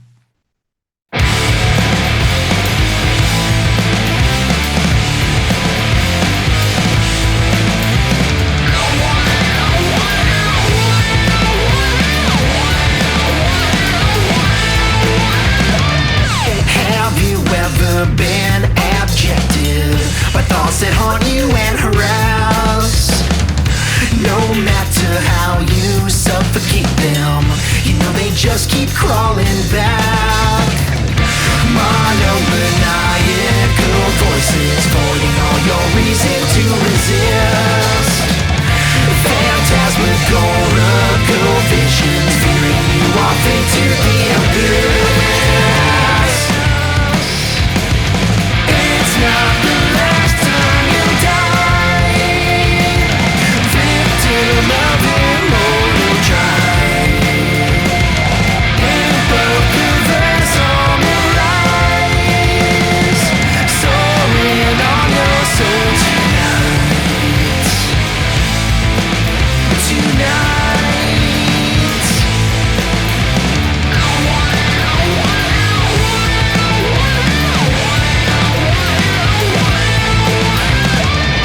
Have you not an inclination to undermine your very health? Doing wrong for wrong's sake only, just to sabotage yourself. Propinquitous parasite parading your unfathomable bliss. Braggadocious bravado brain you unwittingly confess. It's not the last time you'll die. Victim of immortal drive. In both the vessel soaring on your soul. Feel like you're going insane, but it's just the emergence of the devil inside your brain. The devil inside your brain.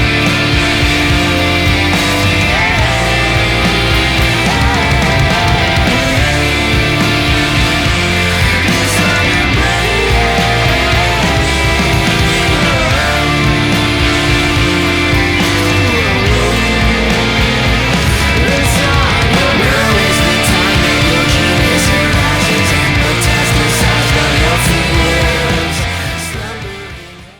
Nance, what do you like about the final track? Future history. First of all, La Jetée, the early science fiction.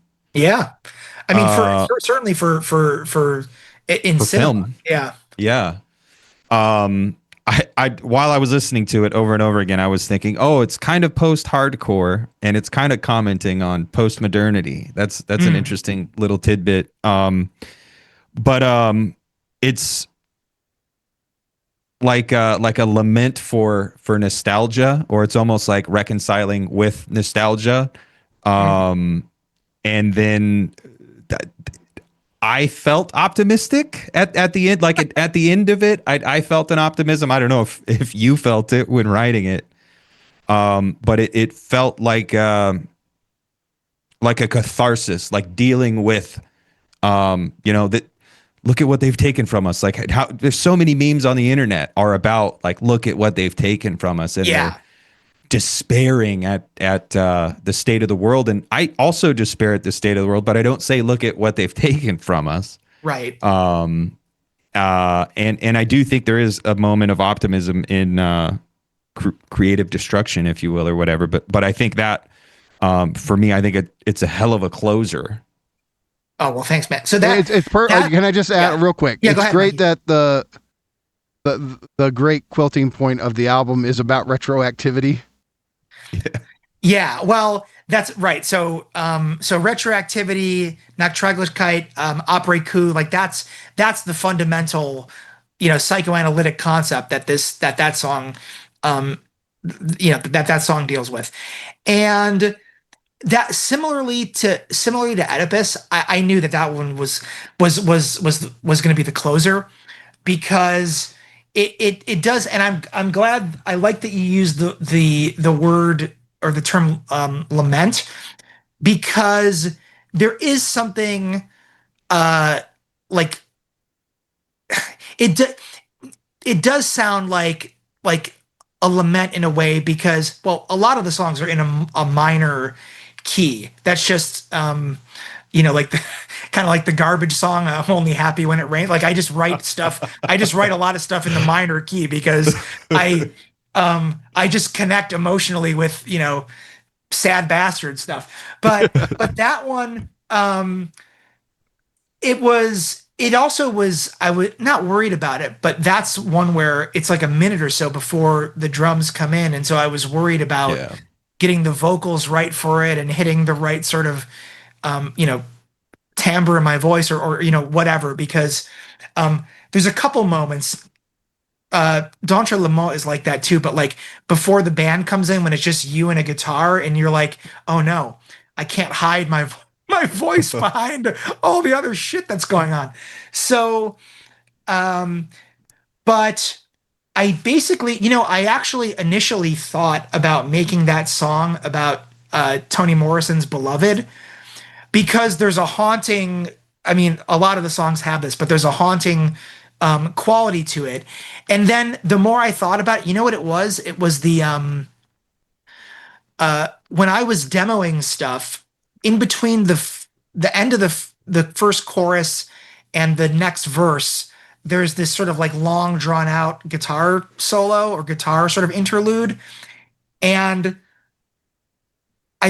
this was like 2 or 3 years ago, I had a demo version of it, and I just posted that part, and I set it to the beginning image of La Jetée, which is the planes sort of parked in a row parallel at Orly Airport. And the more I thought about it, I was like, this has the pacing to it and some gaps, so that in between verses, so that you can kind of make it episodic, and each different part will be a different, episode of the film. But yeah, I tried to get it. I think there is lament, and if there is a sort of if there is hope or optimism to it, I think it does come at the end. Right, because similarly to Let Them Rot and to Oedipus, some of the longer songs have like a pretty standard structure to begin with, and then there's like this interlude where things drop out and there's a slow build. And if anyone watching or listening is a fan of a band I mentioned earlier, the Mars Volta, the first song on their second record, Cygnus Visman Cygnus, has this like great build-up part, and I kind of modeled the end of Future History on that. But the end part about where the past once was, the future shall be, that's where, because I was kind of thinking of that as kind of like not necessarily a like Gregorian chant, but almost like an incantation that gets, I mean, it gets repeated 3 times. And so in a way, it's like the repetition of that is kind of like more hopeful than, and it's also divorced from the other part of the song in a way, which is really kind of a recounting and a narrative of what happens in it. But another thing, and I hadn't thought to talk about this before, but another thing that I get at in that song is the way in which, and I think, like Mikey, you'll be interested in this as well, is that, and again, like the movie's from 1962, so I don't feel too bad. I mean, if you haven't seen it, you should still watch it, but it's 28 minutes long. It's not and a full, I just checked because I got to admit, I've never seen La Jetée, and I've heard Todd and Ryan talk about how amazing it is. It's on my must-watch list. It's incredible. And it's in incredible. the Criterion Collection. I just found out. Yeah, it is. Right. So I'm also probably on YouTube. ASAP. It is everyone watching. It's on YouTube. It is on YouTube. Yeah. Cool. So the version of it, it's in French, and so I've seen it my French is not great, but I've seen it so many times that I could watch it without subtitles. But the best version has there's a version with English subtitles. Don't do the overdub, right? But and so Mike, you haven't seen it, but you think that when you watch it, you think that there's a fascination with an image because of love or something like that. And it turns out that actually that image works as kind of a fetish or a sort of screen memory that actually blocks something more traumatic. And so that's another sort of, so retroactivity, nocturnal, that's the main sort of theoretical or conceptual focus of it. But there's also other there's also other nods to psychoanalysis or psychoanalytic concepts like fetishism or disavowal or the screen memory, right? But the ending was fun to do because the whole song was fun, but the ending is fun because there's just the last 30 seconds that we threw as many guitars out there as possible. So there's a million different. I felt bad after the fact for Jay. I knew he could do it, but I'm just imagining him trying to. At one point, he was there's only so much space. There's only so much that not literally that your ears can handle, but I can only pan something so far before it disappears entirely. Yeah, so I think we kind of stretch push the envelope really in that regard.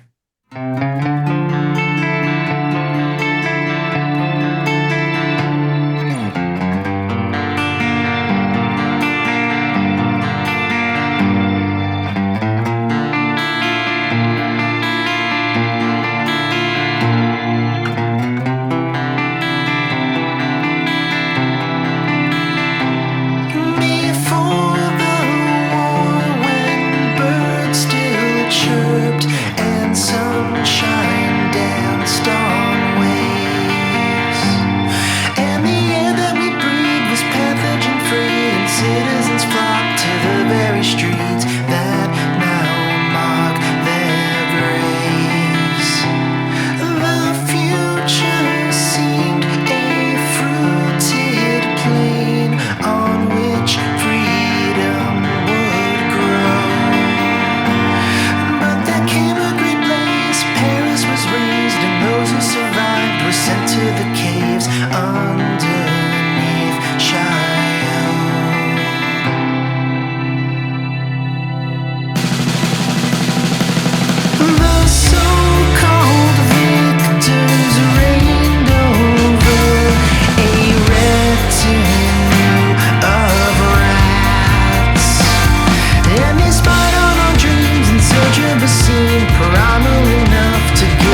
Okay, so here's the thing.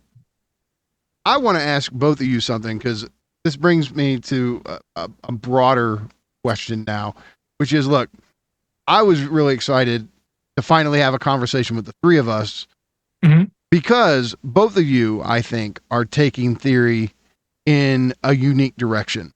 And so a lot of people don't know this, but Nance is this incredible fiction writer, short story writer. And there's a parallel with both of you where I knew you both for years before I realized, and then I feel like an asshole. I'm going, how do I not know what these guys can do? Right? And so I don't even remember, 8 months ago, something, it started to click because I started to read these short stories Nance wrote, and I'm like, oh my God, he's doing so much philosophical speculation and reflection in these fiction pieces, primarily sci-fi short stories, where I'm like, this, to me, it's almost like it also gives a new meaning to theory fiction, right? So you give a new meaning to concept album, Nance is giving a new meaning to theory fiction. And so what is so cool about having you both here is you're both taking theory. Russ, you're taking it into music and songwriting. Nance, you're taking it into writing short stories. And I guess the question I want to ask both of you is, where can theory go if it ends up seeping into broader forms of pop culture? You know, I just want to say, first of all, Nance, I actually want you to answer the question first, but I just want to say, like, okay, so I'm a literature professor, but I'm a literary critic, and so I do creative writing insofar as songwriting goes and the lyrics for it, but I'm not. I don't teach the craft of fiction writing or poetry writing. I have colleagues and friends who do that. But you do get. I don't know if you guys are fans of Curb Your Enthusiasm, but remember the episode with it's an early one. It's from season 2 and Shaq is in it, and Larry has something on his back and he just wants the team doctor to like take a look at it like really quickly while they're in the locker room. And the guy he's like, what do you do for a living? And he's like, I'm a writer. And he goes, do me a favor. Next time you're in a real big hurry, write me a bunch of shit for free. And I get sent stuff, and I'm not, this is not me like having a big head, but I do get sent a lot of stuff. And when you get sent stuff cold, like 90% of it, of the time, you're like, you can't even say anything because you don't want to like, destroy the person or like, but you're just kind of like, yeah, that was interesting. But Nance, you and I, we met in New Jersey, like about, what was it, like a year or so ago? And then I saw you at the LAC, but we haven't really had an extended conversation before. So anyway, Mikey sent me this, what was the title of it? I know Enjoy your ice cold hyper Enjoy Coke. ice cold hyper there it is. And ice cold hyper Coke. So Mikey sent this to me, and then when I knew we were gonna do this, I was like, okay, I'm gonna finally sit down and read it. And I'm not just saying this because I'm on with you guys. I was blown away by it, and it was really great, and just conceptually, yes, and we're going to talk about that. But even just on the level, I told you this before, like even just on the level of the language and just formally and aesthetically, I was captivated by it. So yeah, I'm going to recommend it to people. I mean, it works theoretically very well, but I just really think it's a great piece. I was really blown away by it. As was I. I appreciate it. It was really hard to write because I wrote it from the second person omnipresent perspective, and I felt that was important because it's about interpolation, it's about superegoic interpolation. But that was, I mean, it was a struggle, but I was really happy with it. I started writing a blog. It's great. Thank you. I've been trying to write for over 20 years at this point, as a person who just did it as like a a hobby and affectation or something to do. I don't know. Yep. But I think everybody can write. I think anyone who wants to write can write. Just the quality maybe it might be hit or miss for most people, but I think most people it's like a structural problem. So if there are people out there who want to write, just keep reading. Reading is also probably more important than practicing. But I also, I really do appreciate that because I'm really happy with enjoying Ice Cold Hyper Coke because like the way it came about. Mikey and I were writing this essay, and we were just steeped in superego, and we were trying to. And it actually went really well. No, give yourself more credit. You wrote this before we wrote together. But we were talking, like we were like it was in the process of preparing notes for the piece, and I was like spending so much time thinking about superego and like taking notes, and I was just like, I can't fucking do this. I need to go play. So I like write a little story. Really in this and okay, it's a short story about the super, but based on the concept of the superego, and you're connecting superego to these little robots. And it did and so you and I end up writing a whole essay together. If anybody's interested, it was published by Everyday Analysis, Alfie Bound. What up? But it's called Enjoy Your Surveillance. Enjoy Your Surveillance. On superegoic capitalistic artificial intelligence. And that piece really came out of these discussions. Nance and I send audio messages back and forth all day just about life and theory. And you laid this foundation in this short story, and then this is where how creativity works. I think for all of us, really, it starts with just this flicker, and then it builds out from there.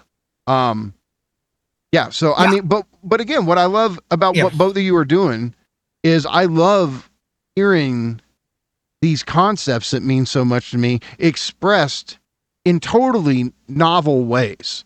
And they seep in more via music or via a short story. For I think most people, right? I think those of us who are theory junkies are, we're rare in the enjoyment we get from pure theory. And so that's what I love about what both of you are doing. And so, I mean, where do you think if theory took on a broader appeal via different forms of media? You see that being a way to kind of bridge the gap? I think I was just talking to a friend today who runs local community fridge, community kitchen, and they've had some issues with security and like personal safety, so they had to get a security guard, and now people are calling him a fascist because they have a security guard, and I think they're like, oh look, it's a cop, it's ICE, it's this and that, and it's not people in the community, it's people online, and it's really sad, and it's ironic, and it's funny, but it's also really, really sad because this guy is spending so much of his personal time literally trying to help out and trying to do political action that actually improves the world. And I think if we can get people excited about theory rather than political, global political identity categories, I think that legitimately would make the world a better place. And I know that sounds absolutely stupid to say, let's make the world a better place. I do think theory can improve the world. And I do think if we can get it out to people in any which way possible, I think that's a hell of a lot better than people just immediately going for these consumer categories, which they think are political because it gets laundered by political podcasts and political identities and this and that. And I think it'd be great if people listen to music that it's good music, it's affecting, but it's also intellectual and it's also instructive, and it actually gets you to self-reflect. If people can pass the time in ways that aren't as intense as and rigorous as like the Academy or or whatever. I think that's where it can go. Now, I also am aware of the kind of, the fantastic element of all that, and it might just well be self-delusion, but I don't know. No, I mean, this isn't perfunctory. I mean, because Slavoj is literally on the album and he's in the liner notes and everything. And if you haven't seen it, there's also an illustration, like Computer Blood did an illustration like of demon Slavoj, which is kind of a redundant thing to say anyway. But I'm a monster, I claim. Yeah, he'd be the first to tell you this is totally superfluous. I'm already demonic. But I think one of the things that makes him, or one of the reasons why he's such a great theory ambassador, is because I actually think, to be honest with you, I'm envious. He publishes so much. I mean, not just Slavoj, but I'm talking about actually Todd McGowan now. But I know Todd has an essay either coming out or it's out, called Slavoj Žižek, Philosopher of the Example. And I think that the first thing, now I was assigned the first semester of my PhD program, the first 100 pages of a parallax view, and this would have been like fall 2006, so it had just come out, and I read it. I knew Freud and everything. I had read basically no Lacan. It was a completely missed encounter. I thought some of it was interesting, and then I saw the film that Astra Taylor did called Examined Life. And that's the film that has, these 10-minute segments with Slavoj's in it. And that's when he's at the garbage dump in London, giving his take on ecology and fetishistic disavowal. And ecology is, ecology is the new sort of ideology of the 21st century. And, Judith Butler is in it, and Avital Ronell, Michael Hart, Kwame Anthony Appiah, et cetera. If you haven't seen that film, it's worth seeing. But I saw him, and I saw that film, and not just because like he was a character in it, like he usually is, but then somebody was like, well, if you like that, I have this DVD. It was like someone had an illicit substance. Like, man, if you like that shit, I've got this DVD, and it was Pervert's Guide to Cinema, and I watched that, and I was like, oh my God. And literally that night, the roommate who I was with, this was when I was at 2009, Cornell has this, it's affectionately called Theory Camp. It's a 6-week theory, like boot camp, essentially, where you take a seminar with somebody, and it's over the course of, is it 4 weeks or 6 weeks? Anyway, it's over the summer. It's at Cornell. It's called the School for Criticism and Theory. And so my roommate had a copy of Sublime Object of Ideology on the shelf, and I said, I've read part of Parallax View. I totally didn't get it. And now I want to. So I read Sublime Object of Ideology, like half of it that night after seeing it. And this is a long and roundabout way of saying, like, what captured me first was actually not so much the abstract theory as it was the example that was exemplifying or illustrating the theory. And so I think like your story, which, I mean, again, people should read it. I also got, it's very different from this, but I also got like, White Lotus is already kind of like you're in hell, but this is like even more White Lotus from hell, because you're at a resort. But if somebody wants to understand the difference between the sort of standard way in which we, superego is posed as this moral authority, and Lacan's point that superego is an obscene agency that bombards you with the injunction to enjoy, and that you're always going to be guilty of never enjoying enough, which is why to follow or try to heed superego is always to compromise your desire. You will never not be guilty in the eyes of the superego. That if you want to understand what Lacan means by that, or what his take on enjoyment is, I would tell people to read your story before they would read anything by. I mean, look, I would always say read Lacan, but read that story first as a sort of precursor to like a frame to it. So I do think that the exemplification of the theory is in itself a form of praxis that can help to disseminate it, so that rather than, oh my God, like superego, I need to read I need to read 5 books of Freud's, I need to read Lacan's Écrit. Like, no, start with the example, like the literary or filmic or musical example, and that can be the sort of like, in a way, like a sort of like seductive inroads to get somebody to connect and to understand and for theory to resonate with them. So that's what if at first I was worried, again, like I was saying earlier, that this project is going to seem very insular and only for the people who it might only be the Lacanians who get it. But if it helps to open up, that's why I'm going to lean into like the concept album thing as you were framing it, Mikey, and also just like, I don't know, theory rock or something, but a way to get to expose people to more theory, I think is always good.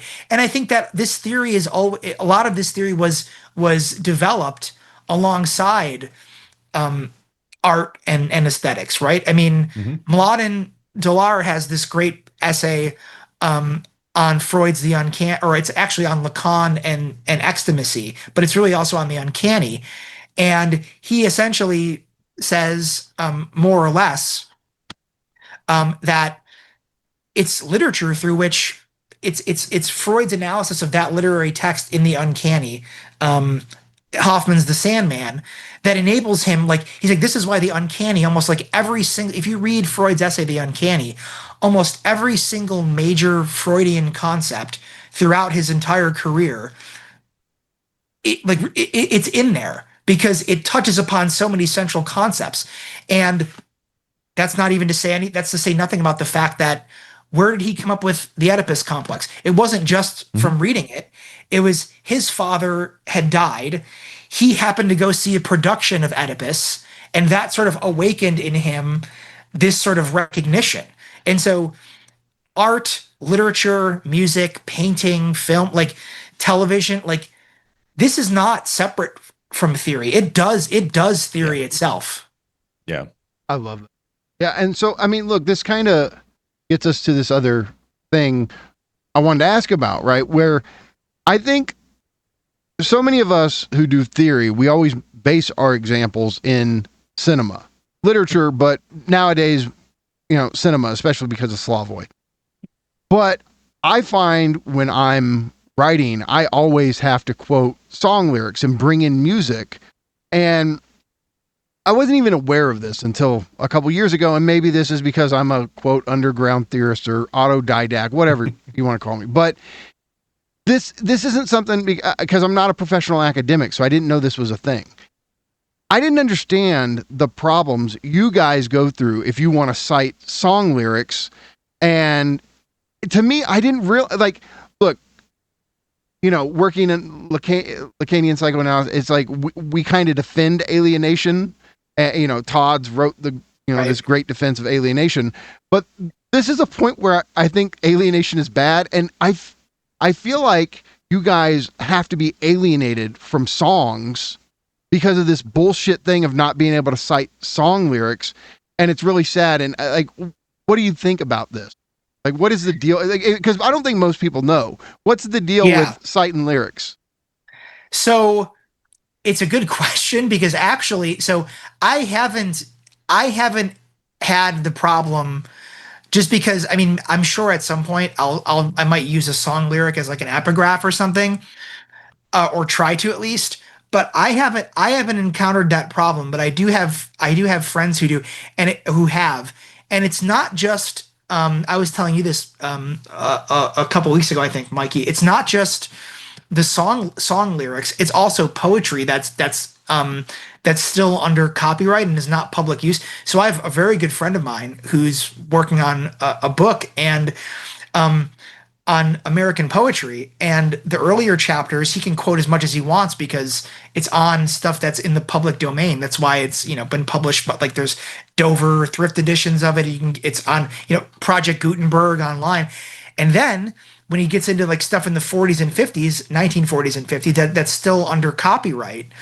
It's like the rules are incredibly stringent about how much or how little you can actually cite before having to pay royalties or something like that. So I people who work, it'd be interesting to ask somebody like Seth Brodsky, for instance, who's a music theorist and who's written on popular, I mean, he's he knows classical and everything, but he's also written on pop music, and so he would have a better like personal wealth of sort of examples of the pain of trying to quote from a song. But I just have to say, I remember, this is making me think, Mikey, about it was right when it came out. You had a great Lacanian interpretation of the Sabrina Carpenter song "Man-Child." Right. Yeah.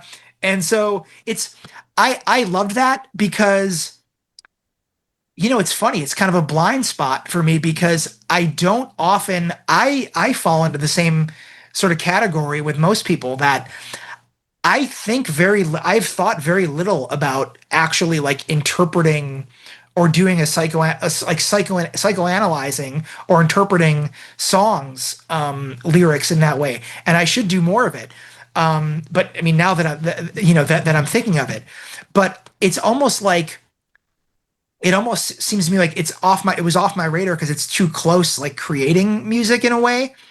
But like I really loved that reading that you had of that song because it just showed me again, like that, like other works of pop culture, right? It doesn't have to be, Wagner or something, or something, the highest of music or art in order for it to be theoretically interesting. I mean, Slavoj's work shows that, more than anyone's, but yeah, like to do an analysis of a Sabrina Carpenter song, or really like, any, like a rock song, like that.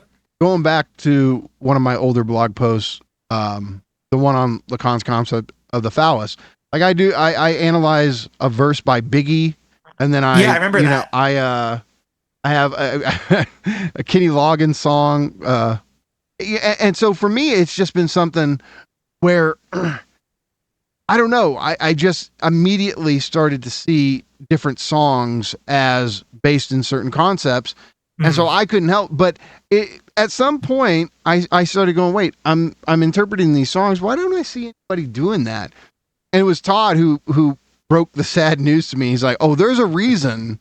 So what did he tell you? Because he knows more about this than I do. What was Todd? What he did Todd just said say? like you're not allowed to quote basically more than a line, and even then you can get copyright claimed, like not like on YouTube with the algorithm, but even in the written word, it's almost like this is where I feel there is this weird way that this copyright shit has alienated me as a theorist from music. I don't think there's anything I should be able to use Rage Against the Machine or Prince or Jimi Hendrix in fair use. Yeah. And now totally. It's like, because some element of how I theorize or philosophize is through these songs, through these musicians. And I can refer to movies all day, but if I want to, bring Tupac into it, or I want to bring Eminem into it, or I just didn't know. And so Todd was just like, no, he was like, if you self-publish and do stuff, well then, okay. Yeah. But if you try to go through a university press and you want to quote like a whole song from the Beatles or whatever, or Michael Jackson, good luck. Yeah. It's that's bullshit. It's crazy. But meanwhile, AI can scrape, all academic work that you've done and just take it without any, remuneration or any sort of compensation. So yeah, it is interesting because I've never had, I mean, I quote lines from, I've never had a problem quoting or analyzing a scene from a film. Um, but yeah, the restrictions on quoting music in academia, I don't know how folks who are like professional music, like musicologists or music theorists, do it. I mean, Can you imagine what if you kind of actually had to workaround you have? get permission to quote each one of those songs? That's such, where does fair Yeah. use come into that? Like, I don't understand why it's not. I mean, I should know more. I'm a bit ignorant about it, but I don't understand why an academic. I mean, I have friends and colleagues who use. This happens a lot with my grad students who are teaching, like who are TAs and teach, college, like first year writing. They're using songs all the time in like, I observed a student last semester who did like literally half of their lesson, they were doing Robert Browning's poem My Last Duchess, and to like give these like 18-year-old like freshman students an in, they brought in like two Taylor Swift songs that kind of riff on it, an Ethel Cain song. And so it's also just good pedagogically. So it doesn't make sense. I mean, I think it's a real problem and a real roadblock, a real shame, that it's more or less prohibited unless you get this special permission to quote and analyze music. Yeah, pedagogically speaking, the problem with us, we're all cinephiles here, but younger people who haven't seen every movie that was made since the 80s like we have, the problem is, go watch all these movies. Well, they're at least an hour and 30 minutes long. Right. A song? Here you go. 3 minutes, 4 minutes, and you can get the example. And there's something just so helpful with young. So part of the reason I got into interpreting pop songs, especially contemporary ones, is if I want to talk theory or break down a concept with my coworkers, especially the Zoomers, if I can use a Sabrina Carpenter song, they'll go, "Oh my God, damn, that's deep!" Like they warm up to it, and and if they hadn't heard it, if one of them hadn't heard it, they listen to it in 4 minutes and they're up to speed with it. So, I thought you really showed how that song illustrates repetition compulsion, right? And the compulsion to repeat. And I also think that.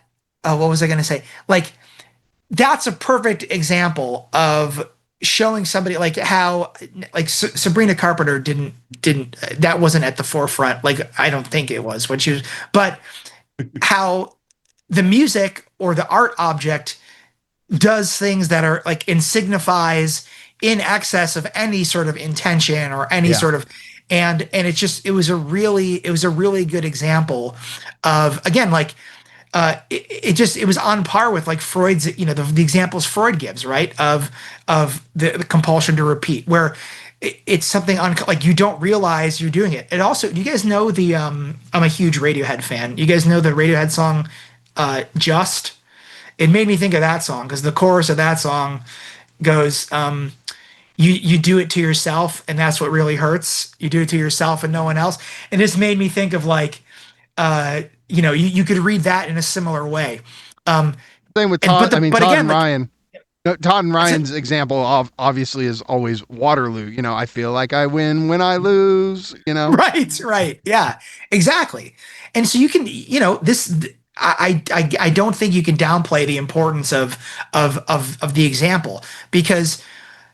And sometimes I'm like, I hesitate to even say, I mean, it is an example, but sometimes I'm hesitant to even say that because it's not like you have, again, like theory over here and then aesthetics here, or the art, and you're applying it. Yes, on some literal level, the song or the poem or the novel or whatever, the film, it needs the critic or somebody to come in and do the application. But these two are not like totally discrete or mutually exclusive. Like it's in there in the actual art object or artifact itself. Like that itself is a form of theory. And here's the thing, right? Why is the concept validated by using an example? Because they already have transference with the singer they like. Now, maybe I'm stretching the meaning of transference here. They're invested Like they take it seriously. So if you can point something out and you don't have to, you're not stretching the meaning of the lyrics so much. It's right there to just be pointed out. Yeah, it gives the concept of death drive credibility in their eyes because they're like, oh, Sabrina Carpenter's tapped into this singing about it. Right. Absolutely. So, look, I think there's one last question I want to ask. It's a big question. We don't have to spend a lot of time on it, but I think I want to ask both of you this looking forward because, I think, I'm very much like Slavoj. I think we have to have the courage of hopelessness. I think we have to face up to this idea that it's like our situation politically is hopeless, but we still have to have the courage to move forward on the basis of this. I think Benjamin Studebaker is always kind of tapped into this too when he talks about the way is shut, yet he doesn't give up. It's like the way is shut, but now what, right? Looking forward, I mean, you look back on the past and we know that in the 60s, music had this big connection to politics. What do you think, like, where does music come into play in some possible virtual future where we get some sort of meaningful politics up and running? Boy, it's a good question. It's a very good question. Yeah. It's funny?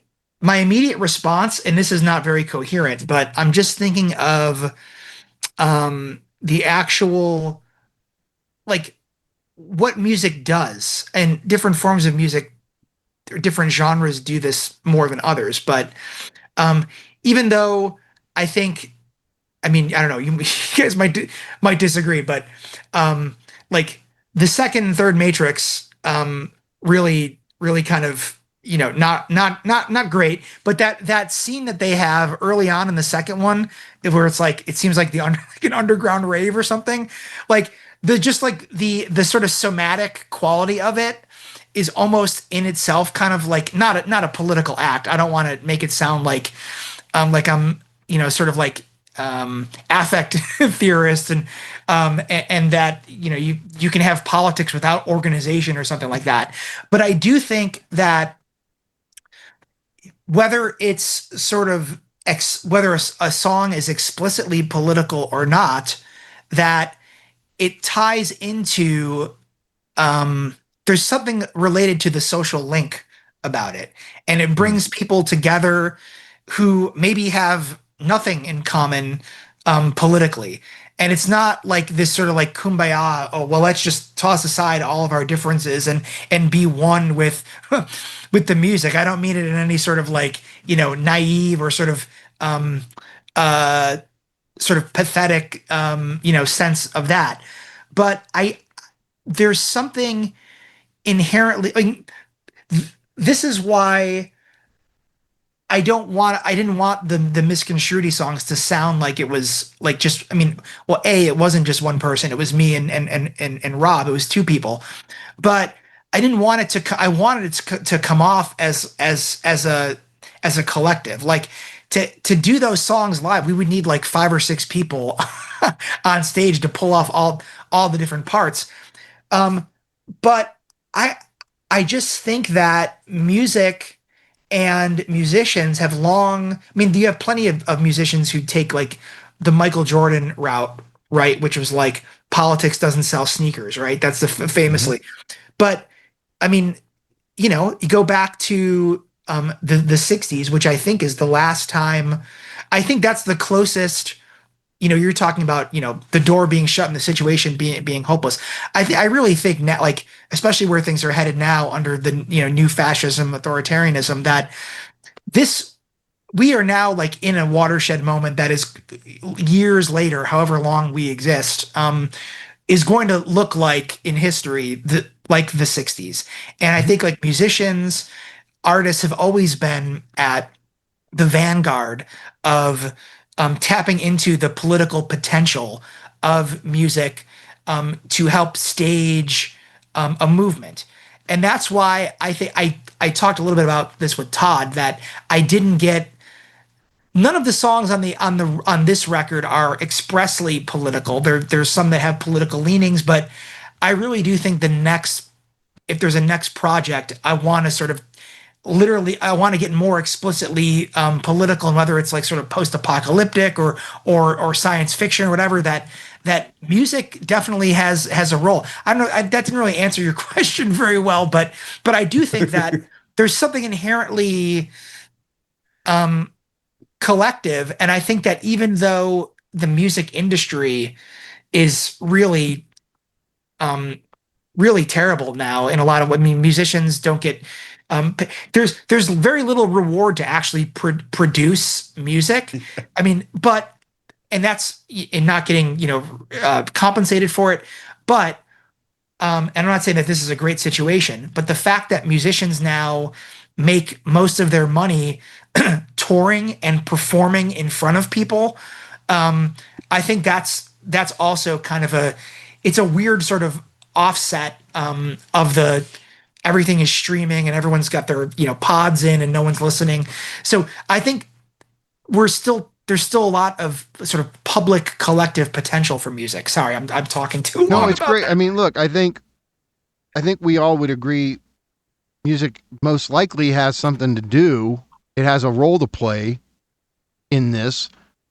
What it looks like is more difficult to pin down. Yeah. And I do agree. I don't know if anything better blues or spreads the zeitgeist more than music.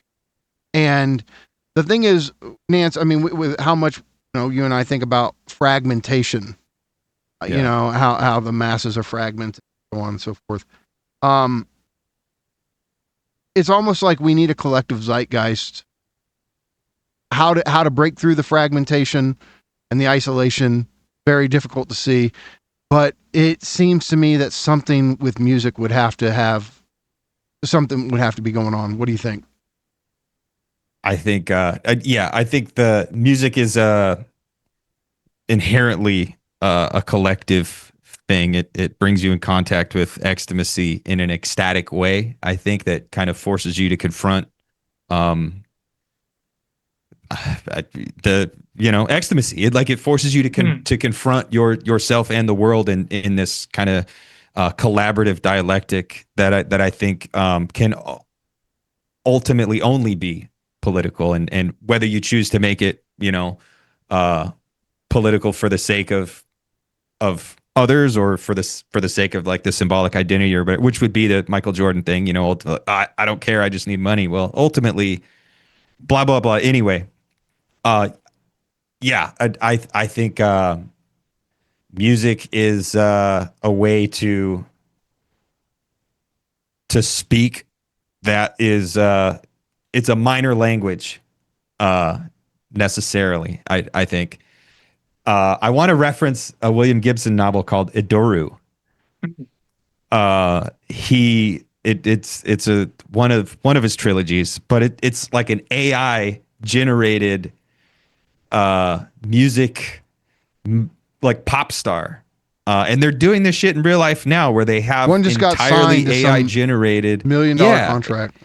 And there was that guy a few years ago. It was coded by white guys, but it said the N-word, and so they didn't know if it was allowed to get the N-word pass because it was an AI robot, but white guys coded it. But I think we're moving into a world where it's becoming more and more explicit for artists that they have to kind of forge their own path rather than rely on MTV or the fantasy of MTV and radio and this and that. And I think if they can manage, because if you're a human expressing yourself and doing this, what I think is essentially inherently political act, and bringing people together to confront themselves, to confront the others. Like the shows I go to now that I'm older and I'm a parent, and I don't really do much anymore. I don't like most of the people at the shows that I would go to. I don't even go to shows. But for that moment, when we're in the pit, it's like, oh, I can still recognize part of myself in you, and not to do the wishy-washy kind of utopian ecstatic thing, but also I don't think we should count that out either. I think we need that. The world we live in now is gray and horrible and hard and miserable. And music does something that just words can't, or that, you know, just work can't, or just the lack of work in the world we live in, or that we're going to live in soon when there's no jobs to be had. Yeah. All right. Go ahead, Russ. No, I was just gonna say. I mean, you know, I thinking about it. I mean, this is why.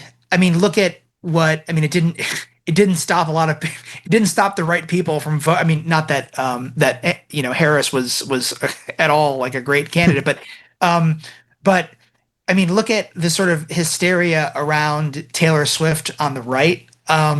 There's something. I mean, it didn't translate necessarily that well in the election, but they're clearly terrified to a certain degree of the kind of at least political potential that you know a sort of you know a massive you know pop culture iconic figure like Taylor Swift. And you don't have to, I mean, I do like some of her music. You don't have to love it in order to recognize the power there. But yeah, I mean, I just think in like Nance, like you were saying, there's something inherently political about, well, especially in these times where like creativity is not, it's not. I mean, at least our artistic expression is not valued by the society, right? Yep. At least non-commercial, you know, anodyne sort of, you know, AI programmed, you know, art or music, right? Well, guys, this has been amazing. Russ, I want to say congratulations on getting the album out, and thank you so much for coming here and talking to us about it. And you know, everybody go check it out. It's misconstruity.com, right, where they can go get the album right now. And yeah, man, it's super cool, something you should be very proud of. And you know, you got to come back and talk some more theory with us. And I want to talk. I'm saving it because I think it would take too long. But I want to talk to you about sartorial superego. Well, when it comes out, maybe we can. I mean, I'll come out. I mean, this was a blast. I'll come out and talk with you guys whenever. So fantastic. Yeah, for sure. All right, so thanks for having me. Hey, I'm taking a page out of Ryan and Todd's book. I've done this a couple times. So there's 2 lessons of the week. Number 1, go check out Misconstruity's Critique of Pure Desire. There's a slip. Yeah. There you go, Kant. And check out Nance's piece on Substack called "Enjoy an Ice Cold Hypercoat." People really should. I'm going to second that. People really should. I was really blown away by it. Fantastic. Guys, thanks so much for this. This has been a blast. We'll do it again sometime. And for sure. See you then.